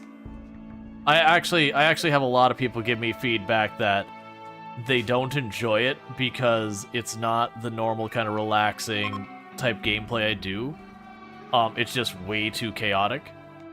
So I get, like, some people, like, want it for, like, it's basically people want it for, like, a stream or half a stream, and then, like, go back to the normal stuff we do, because it's just way too chaotic. And you can make it a little bit less chaos by, you know, taking most of the troll events that people use, the stuff like, I make it so people can't give me ducks, I make it so people can't give me chickens, I make it so people can't give me fertilized eggs, I make it so people can't give me, you know, the other handful of animals that people typically use strictly for trolling purposes, because it becomes a colonist's full-time job to just slaughter all of them because of how over the top they can reproduce. You know, if you let them do raids and all that, people deliberately do it where they line up a the thing that caused you to have an extended negative mood break and a big raid at the same time, so people just break and run. But you haven't heard of someone dying to horseshoe pins before that Twitch integration? Oh yeah. Well, that's another thing, is even people trying to help you end up killing you by just kind of hugging you to death. That, like, here's this really expensive tech and all that, and you're looking at your colony wealth just go straight up. And then a raid shows up with like 50 people, and you're like, yeah, I'm sitting at like $3 million in colony wealth. So what you end up doing is, if you want to do it long term, you usually really tone down what people can do, which for the people who want Twitch integration makes it less interesting, because then, like, you know, you can make it so they can name pawns or animals, and, you know, like a handful of like other things. But yeah, so I'm not big on Twitch integration. Like, the games I like Twitch integration, even then I usually keep it pretty mild. The chat name integration is a different mod, you think? Well, I know the other mod you could disable everything but naming stuff. But yeah. You can make it focus right upon... Well, that's the thing. There's definitely people who very heavily limit what it can do. And then it can be manageable. But I've personally found for the people who want Twitch integration, that's not what they're looking for. They're looking for the chaos. Like that's what they want. Most of the time. This is generalizations, which means it doesn't apply to all. But most of the people who go out of their way for Twitch integration in games like RimWorld, that's what they want. They want just anarchy and chaos and all that. And both, whether it's helping or hurting. Like either way, they just want to be impactful. But even stuff like giving, where they can pay to like give you a pawn and everything, even that gets out of hand, because then you end up with a colony with 28, 30 pawns, and again, the raids show up and they're like 50, 60 strong, and it just really becomes an issue of managing. It becomes very stressful because there's just so many moving pieces that are impossible to keep up with anymore.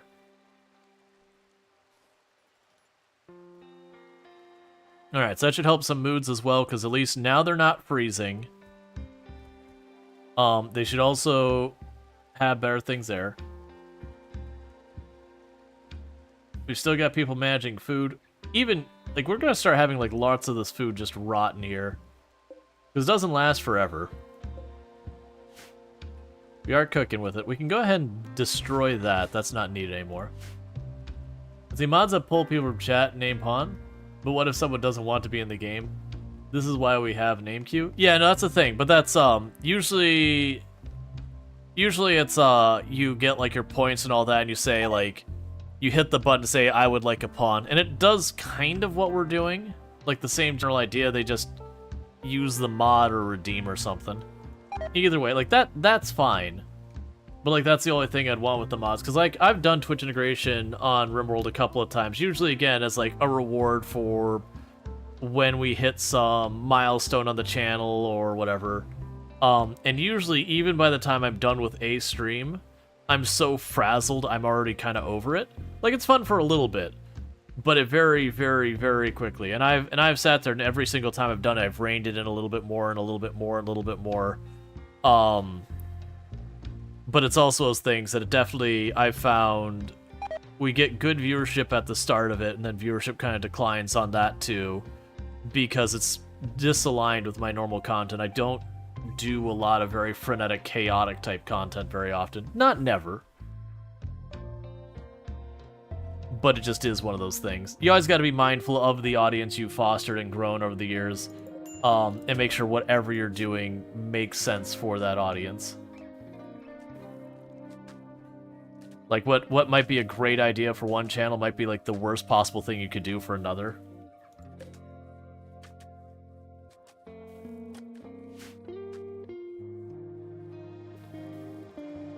Don't like Kenshi? Don't like chaos? What is Kenshi, then, if not chaos? I wouldn't say Kenshi. So there's a difference when you're talking, like, chaos as in ridiculous stuff happening, and chaos in regards to frenetic. Things are happening rapidly and quickly, and just the whole thing. The thing of being channel points redeems, it comes to with another problem. People get the queue, but they may not be here when there's a pawn to name. Yeah. Well, that was like, this one I usually will have them do the join command and we do the drawing. When we were doing, what's the one? Big Ambitions. That one I actually required people to be here for it, because they were naming the businesses. And, you know, there's, like, different business types. So some people might not be comfortable, like, with certain business types. Like, you know, someone who has a family member with history of alcoholism might not be comfortable having a bar named after him. And all that. So it's just like, eek. What was the concept of entropic? Stuff slowly becoming unraveled and disordered. Yeah, no, like, Kenshi, like, don't get me wrong, sometimes you get, like, one hit killed, but I wouldn't call that chaotic so much as it's just RNG. It's just with, like, RimWorld with Twitch integration is, like, at any time there's, like, 20 different things happening that you're just juggling so stressfully at the same time. Versus RimWorld, most of the time, things are fairly relaxed in their pace, and you have, like, those little moments of, you know, high-intensity fight as you're trying to juggle a hard situation kind of thing. RimWorld had an update date? It did. We talked about at the beginning of stream. It mostly makes, alright, they're gonna let you, so they're gonna have us destroy a camp. I'm not worried about that. That's not what I need. I mean, I could raid a camp, maybe. Like, that's leaning on RNG to try and get you stuff by raiding it. It's a waster camp. Maybe, maybe not.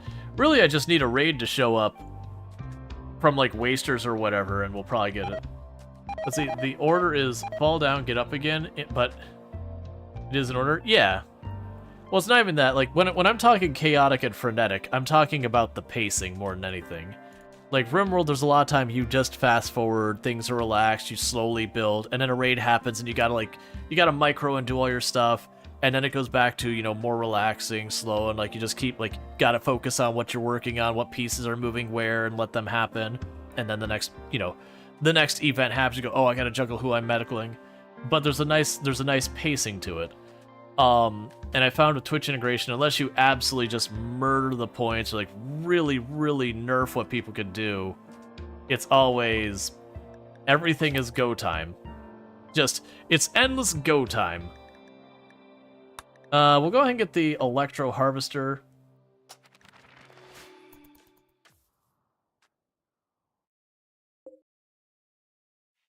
Yeah, so we're getting that going. Victoria's that way too. Yeah, there's lots of games that have like that.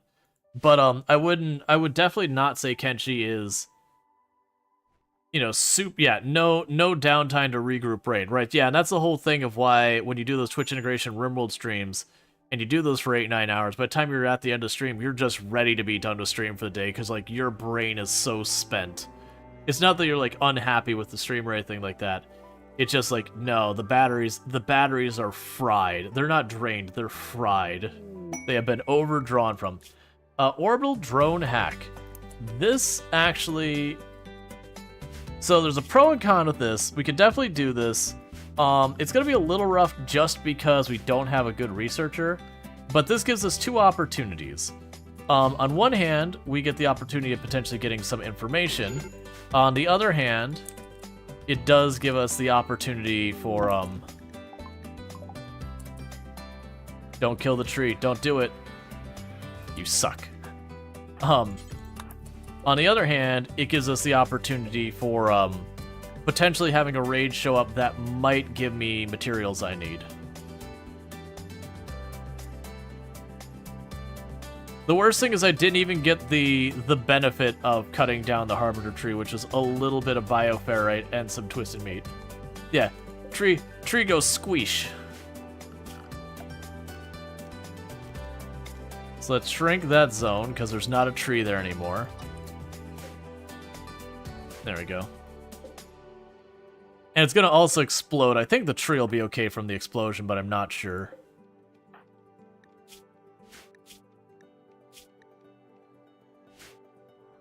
Yeah, so we're getting multiple rounds of raids from this.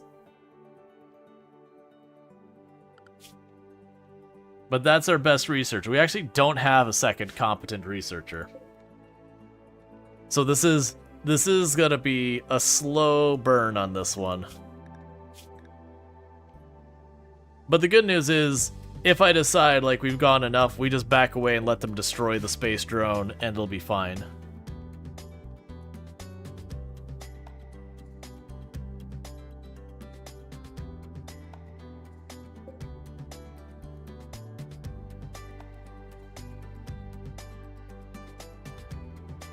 I mean, you're not making the worst speed. Yeah, so we'll have you join this fight, Cookie. Then you'll go to bed. You'll eat, you'll wake up, and then you'll do it again. So we're probably gonna have like 6 maybe raids we'll have to fight through, which is a lot of fighting we're gonna be doing for this one. Alright, so everyone but Cookie for right now, get to the defensive line. And Cookie will join as soon as things show up. That way, if they just rush in real fast, I have at least some time to react.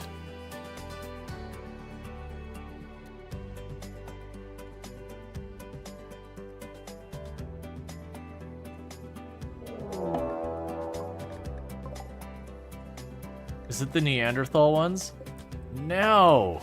It's fine. It's whatever. Oh. Alright. Cookie, get in there with Neanderthals. I want you involved, definitely. You do not understand how you're doing this, but I know what you are doing. I don't know what you mean.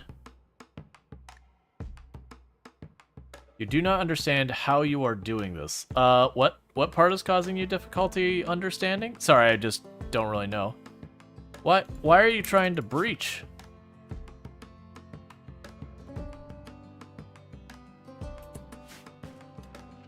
Well, that is not how this is supposed to go. It didn't say they're a breach or raid, but they're breaching anyways, so that's... whatever. Where are you going? Stun him. There we go. Chain shotgun him. Close range. Do it.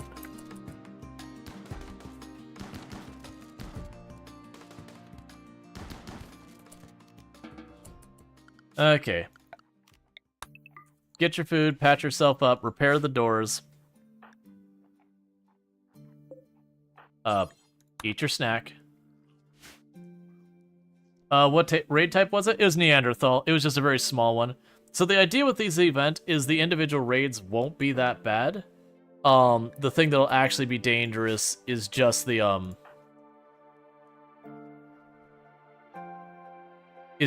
they will keep coming again and again and again. And wait, you should be asleep. Go to sleep, man. Like you're at minimum sleep stack. Go to bed. Because I need you to sleep so you can get fully recovered. And then when you're fully recovered, you're going to go back out there and research. It wasn't a breach or Neanderthal? I don't think so. Let's see here. Yeah, no, it's just they were going to attack nearby. So it could just be the ones that show up for this are always breacher.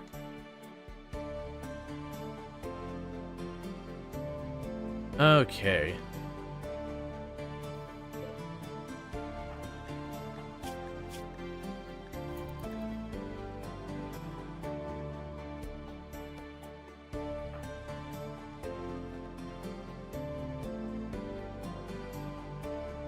Alright, so most likely by the time Cookie is up and ready, we're going to have another raid.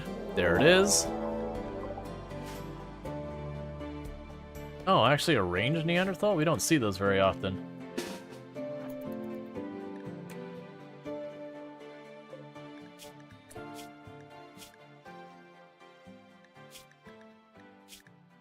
So you're a terrible shot. You, on the other... Okay, so you're frail at least. I was like, you, though, are a monster on that. Okay, so they are just going to smash the doors again and again. That kind of sucks if that's the way it works, but it is what it is. They're just going to let them smash the doors again, and we just won't replace the doors until this is over, because there's no point. They're just going to keep doing it.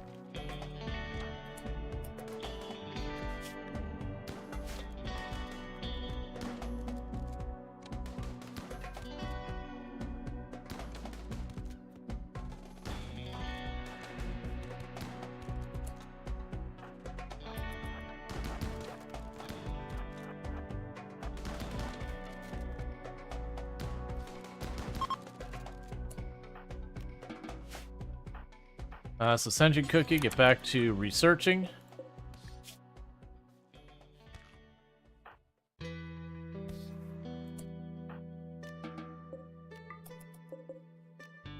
And so just leave those the way they are for right now.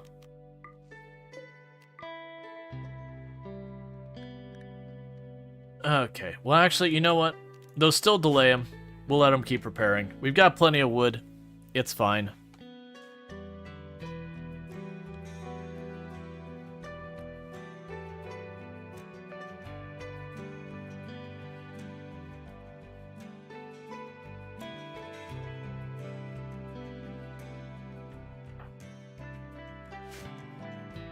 Alright.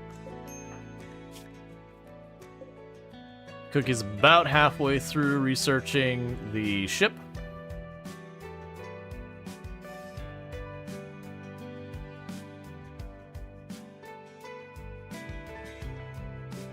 It still takes you back to the thing where you're like, okay, hear me out. Alright, no, go ahead and finish building that. It still makes you sit there and go with the whole thing going on here going, alright, but hear me out. If you're sending like 2-3 people at a time and I'm killing them again and again and again, There would be a point where you're like, no, no, no, we're not sending anyone else. We're just not doing it. Like, whatever they got going on over there, we keep sending people, and they keep having no survivors come back.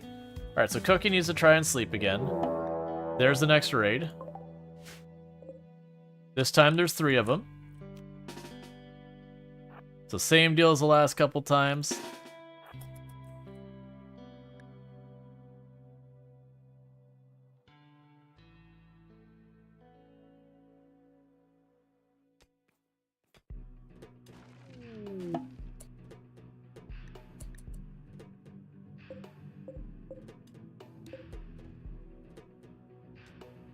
It'd also be curious if you could use this as a means of potentially capturing a bunch of them.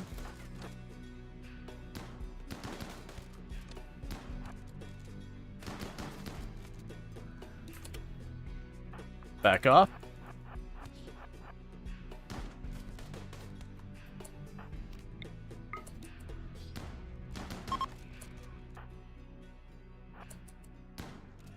Don't shoot the ghoul.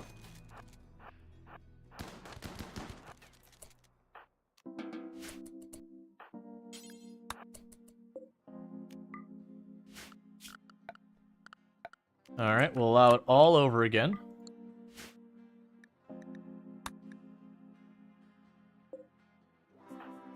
Need you to get them into the prison real fast, patch them up, and then I'm going to need you to run out there and do a trade. How long do you have? You're not getting patched up in time.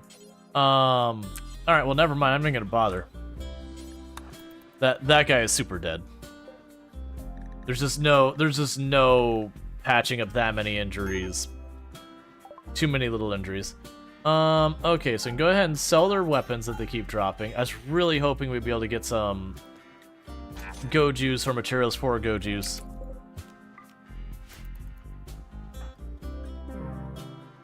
Yes, they didn't make it. Don't penalize me for innocent prisoner. It's not... They're not innocent. They shouldn't count as innocent when they're still that hostile. It's fine, whatever. Okay, so we're gonna wait to the next attack.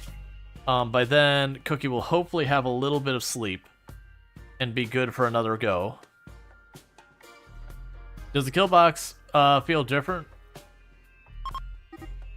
No, it's just, it has to do with this particular event. This particular event, it just seems it defaults them to being breachers. I'm going to try and do this without Cookie, so Cookie can continue to recover, because they're like the only one with even any research skill at all.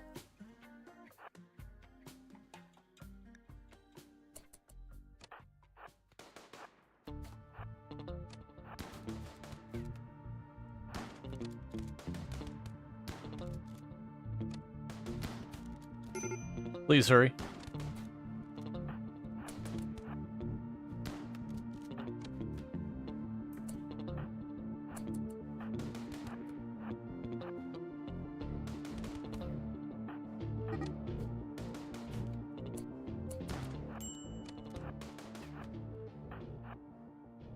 Okay.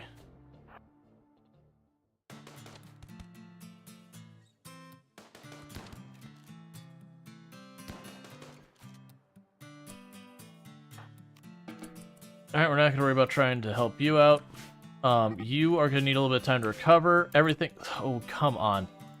Urse, really fast. That door. Cookie, how you doing, man? Because of course these things immediately start beelining straight off the... Don't! It's only been 30 seconds. You got, like, food back there. Okay, so with that... Prioritize roping them back.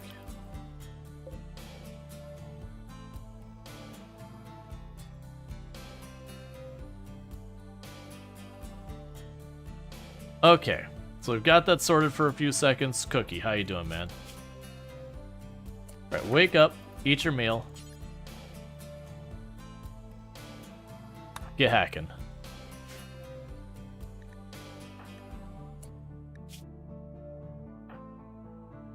Please tend to that person.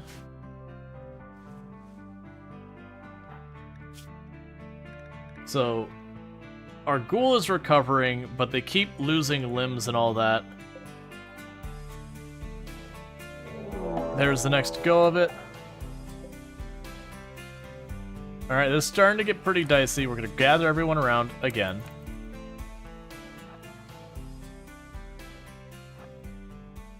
Do ghoul limbs regrow? Yeah, they just take a little while.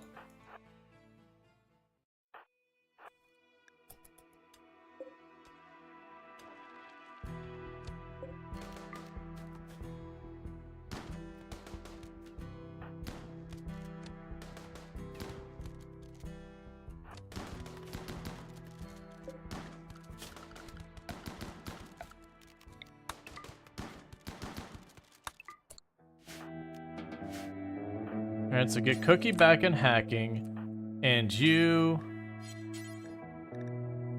fix that door right now before we have the Muffler run away. And hopefully this should be the last raid we have to deal with, and Cookie should be able to finish this out. I had really hoped, and I didn't watch, I really had hoped the group would have been Wasters, because had the group been Wasters, I would have been able to take advantage of it.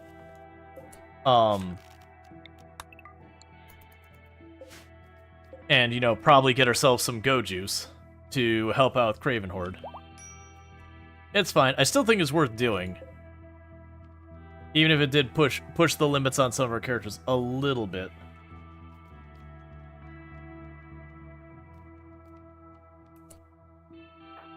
On the lighter side, the trees are eating well. Yeah, what I don't know, though, is this explodes when we're done with it.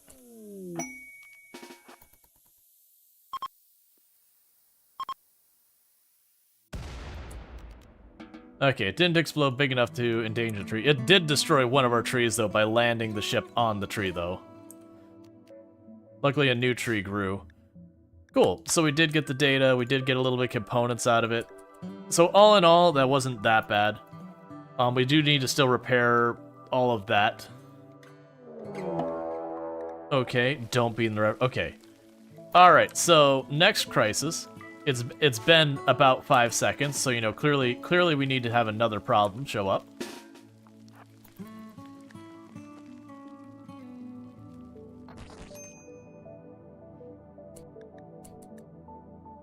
How hurt are you? You're probably gonna lose another limb, but that is manageable. I do hope I can get one of you to poke out here to start the fight on my terms. If they all duck around this corner, I'm down to pop the ghoul and, like, wrap around real fast. I just want to give my people a little bit of time to catch them where it's not straight into the meat grinder. That's good enough. Get you in here. All of you back here.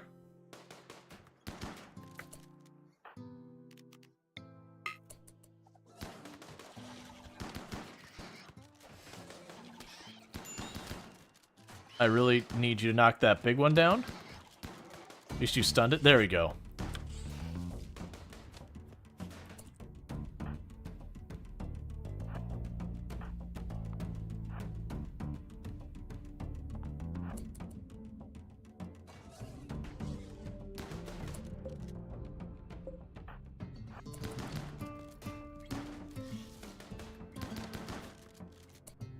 New plan. Everyone shoot that one. No, what? Stop. Cookie. No. That's not how you use a shotgun. You do not run directly at it and try and whack it with it. Okay, so you deal with that. And all the rest of you run around. Okay, infestation dealt with. Minimal injury, just some scratches and all that on our ghoul. So that's good news. Okay.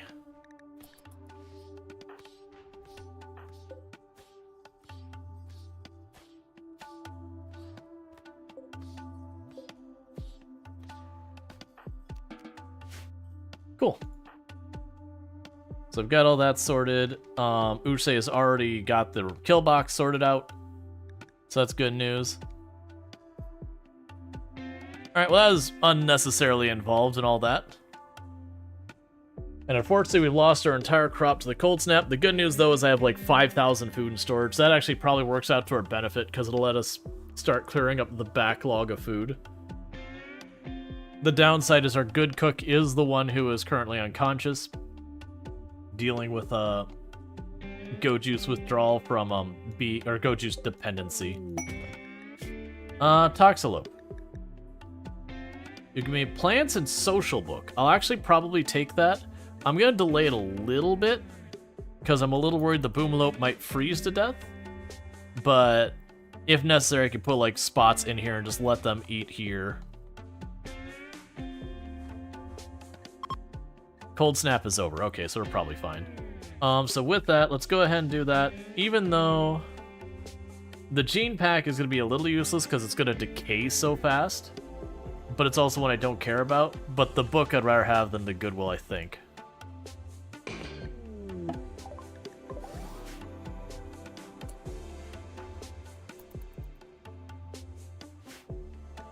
Alright, so go get the animals. Please go get the animals.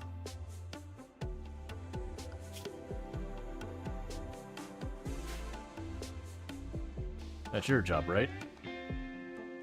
No, you want to read the book? It's probably their sleep schedule's all messed up from doing back-to-back-to-back raids.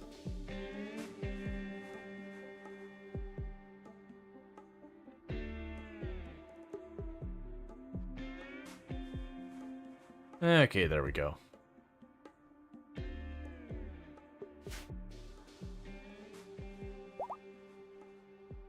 Okay, and everyone is mostly healed except the ghoul who is still working on, like, their missing arm is back. So now they've recovered their hand, and as their hand recovers, it'll get their fingers. So it's making progress on fully recovering the ghoul. That's what makes the ghoul so incredibly powerful, is the fact you can just do that and it just keeps going. Alright, so we're getting the Electro Harvester, getting the ghoul enhancements.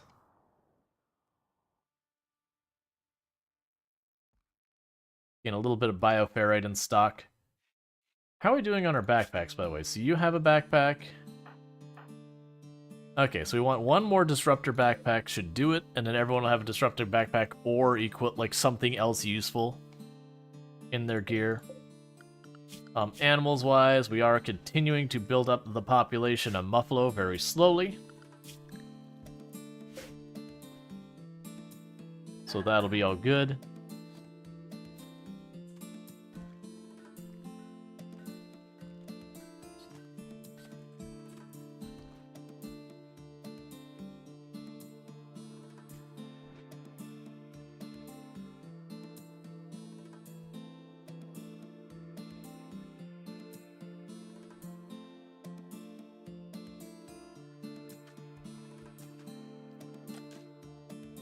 Okay, and they've got all the flooring set up. Well, one more block of flooring to set up out here.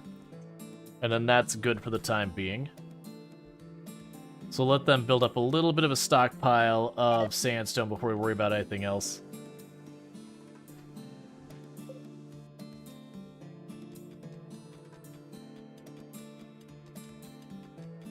Like, that's the whole reason I'm doing this, is just looking for other useful materials. Alright, so we got compact steel. So I can mine that out. I don't particularly need it, but it's here now. We're looking for stuff like plasteel, looking for limestone, looking for other materials than that. Like, we just have so much sandstone and nothing else. Actually, we don't have that much sandstone.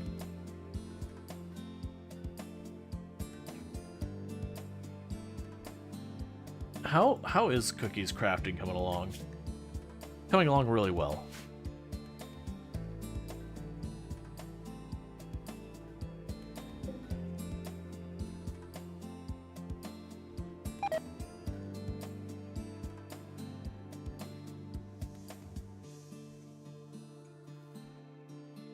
Alright.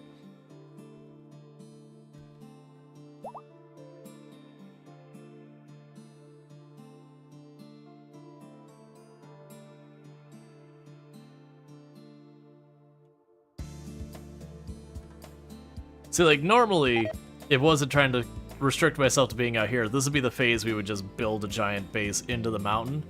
But with the idea of this run is we're trying to build... We have a invisible creature has just triggered this. So rally everyone. It's go time. We don't know what we're up against. So let's drop back here. Rally everyone back here as fast as you can. We don't know if we're dealing with a Revenant or a Sightseer, but it is currently in this space, working its way through there. I want to draw in as tight of a little corner as I possibly can to give me as much time as possible to blast it on this first go. I'm going to put you as a blocker here.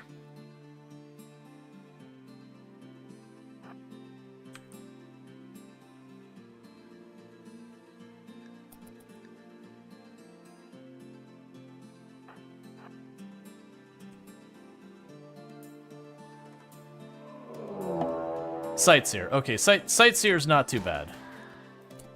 Sightseer doesn't worry that much. When I saw the warning, it was like, oh, it's Revenant time, because it'd be my luck. So capture the Sightseer. Let's wait just a second, just in case there's friends.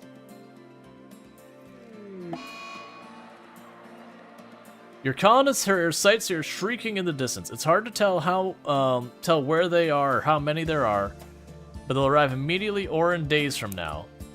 So the good news is we already handled that. Start tending to them and build this. Basically, we can watch, and when that pulses, we know it's go time.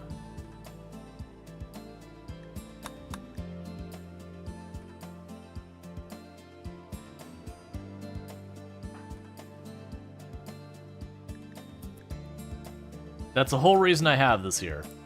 It's just the moment anything goes into enter the area, that flags, and it tells me I've got to get ready for a fight. Now, the reason I dropped back here was in the case it was a Revenant. I wanted to give myself as much of an area I could compress my people into and deal with that. But luckily with Sightseers, and Sightseers are not that big a deal. Oh, hey, go pop the door, friend. There we go.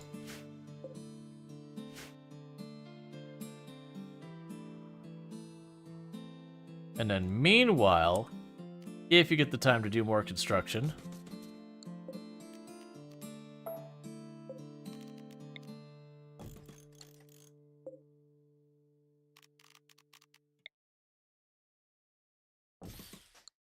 go ahead and build another one of these. We can also relocate this one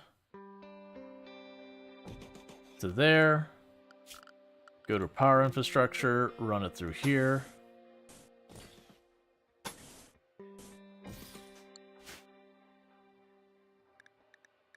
Because there's a chance I might get myself another Sightseer for even more bioferrite. Because the more of these we get as sources for bioferrite, the more I can use as a construction material. Alright, here they are. I think we're going to take the same basic plan. Because I don't think the Sightseers can reach anything that'd be interesting going after. So let's go ahead and just lump them back here. Block the door.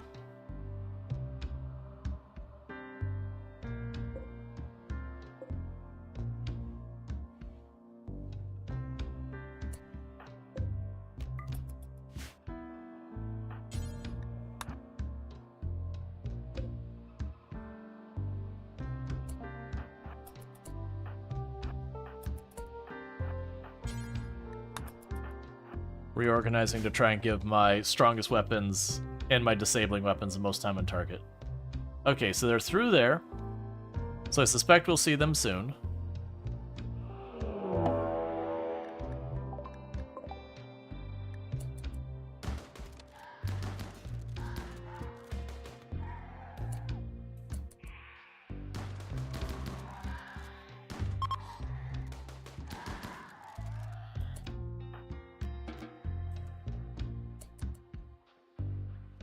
Okay. Your colonists here is a huge number of distant Sightseers screaming with their twisted rage. They are coming. They might arrive immediately or within days. Come on, game. So as much as I'd like, I'm not sure we're gonna get that other spot sorted out yet. I'm gonna try, but we'll see. And just the same thing, we know when they're on their way, based on just watching that pop. And if you're not in an area like this, you could still use this strategy. You just, wherever you enclose your base, just the way in, drop that there. For it to work with revenants as well, I really don't want you to go out there. Alright, so new plan. Zone. Allowed area, area 1. This is area 1. Behind the security stuff, schedule area 1. Just because I don't want someone standing here, and then all the sightseers run up and just run them down before I have a chance to do anything.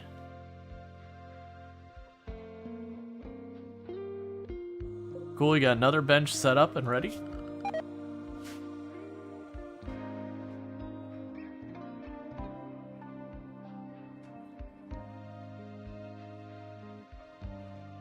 Alright. I wonder if you'd be allowed to make... Yeah, it's just plasteel. I was gonna say, I wonder if you could make the secure doors out of bioferrite as well. Since bioferrite and plasteel are very similar so far as their durability and all that stuff.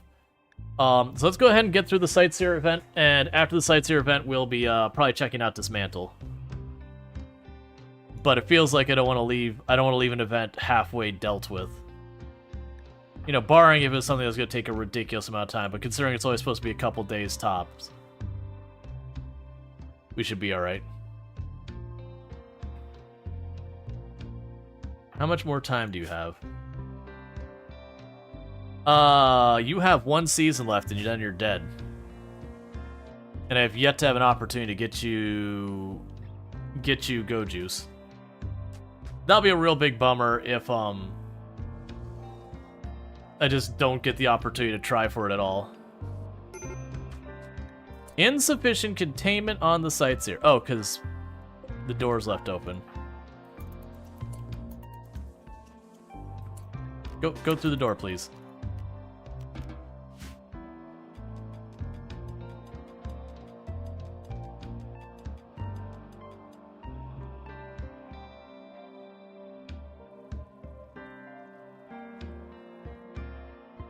All right.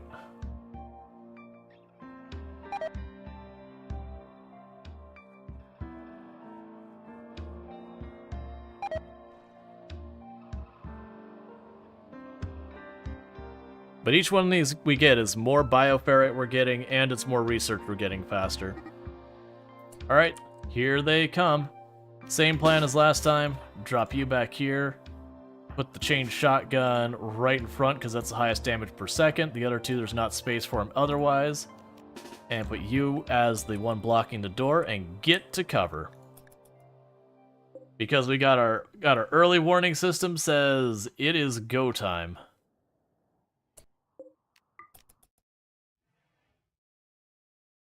And be fast about it, because it's going to whine about, yeah, I know, the containment's insufficient, hold please.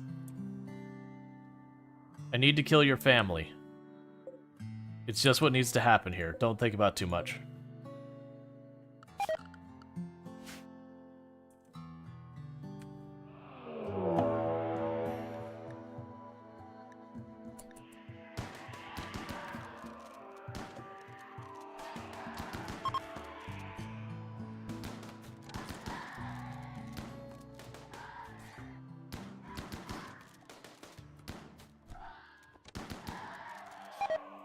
Oh, there's more. Is that it? Okay. Capture the Sightseer.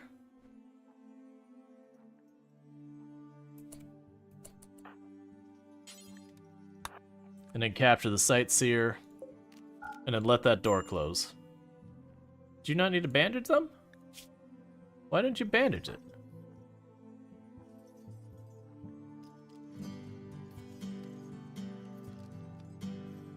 Come on. Yeah, so deal with the door first, because if I don't do that, we'll have them breaking out.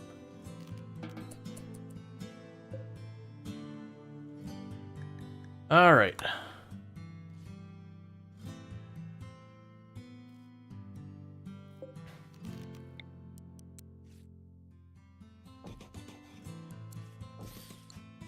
How's our power doing, by the way?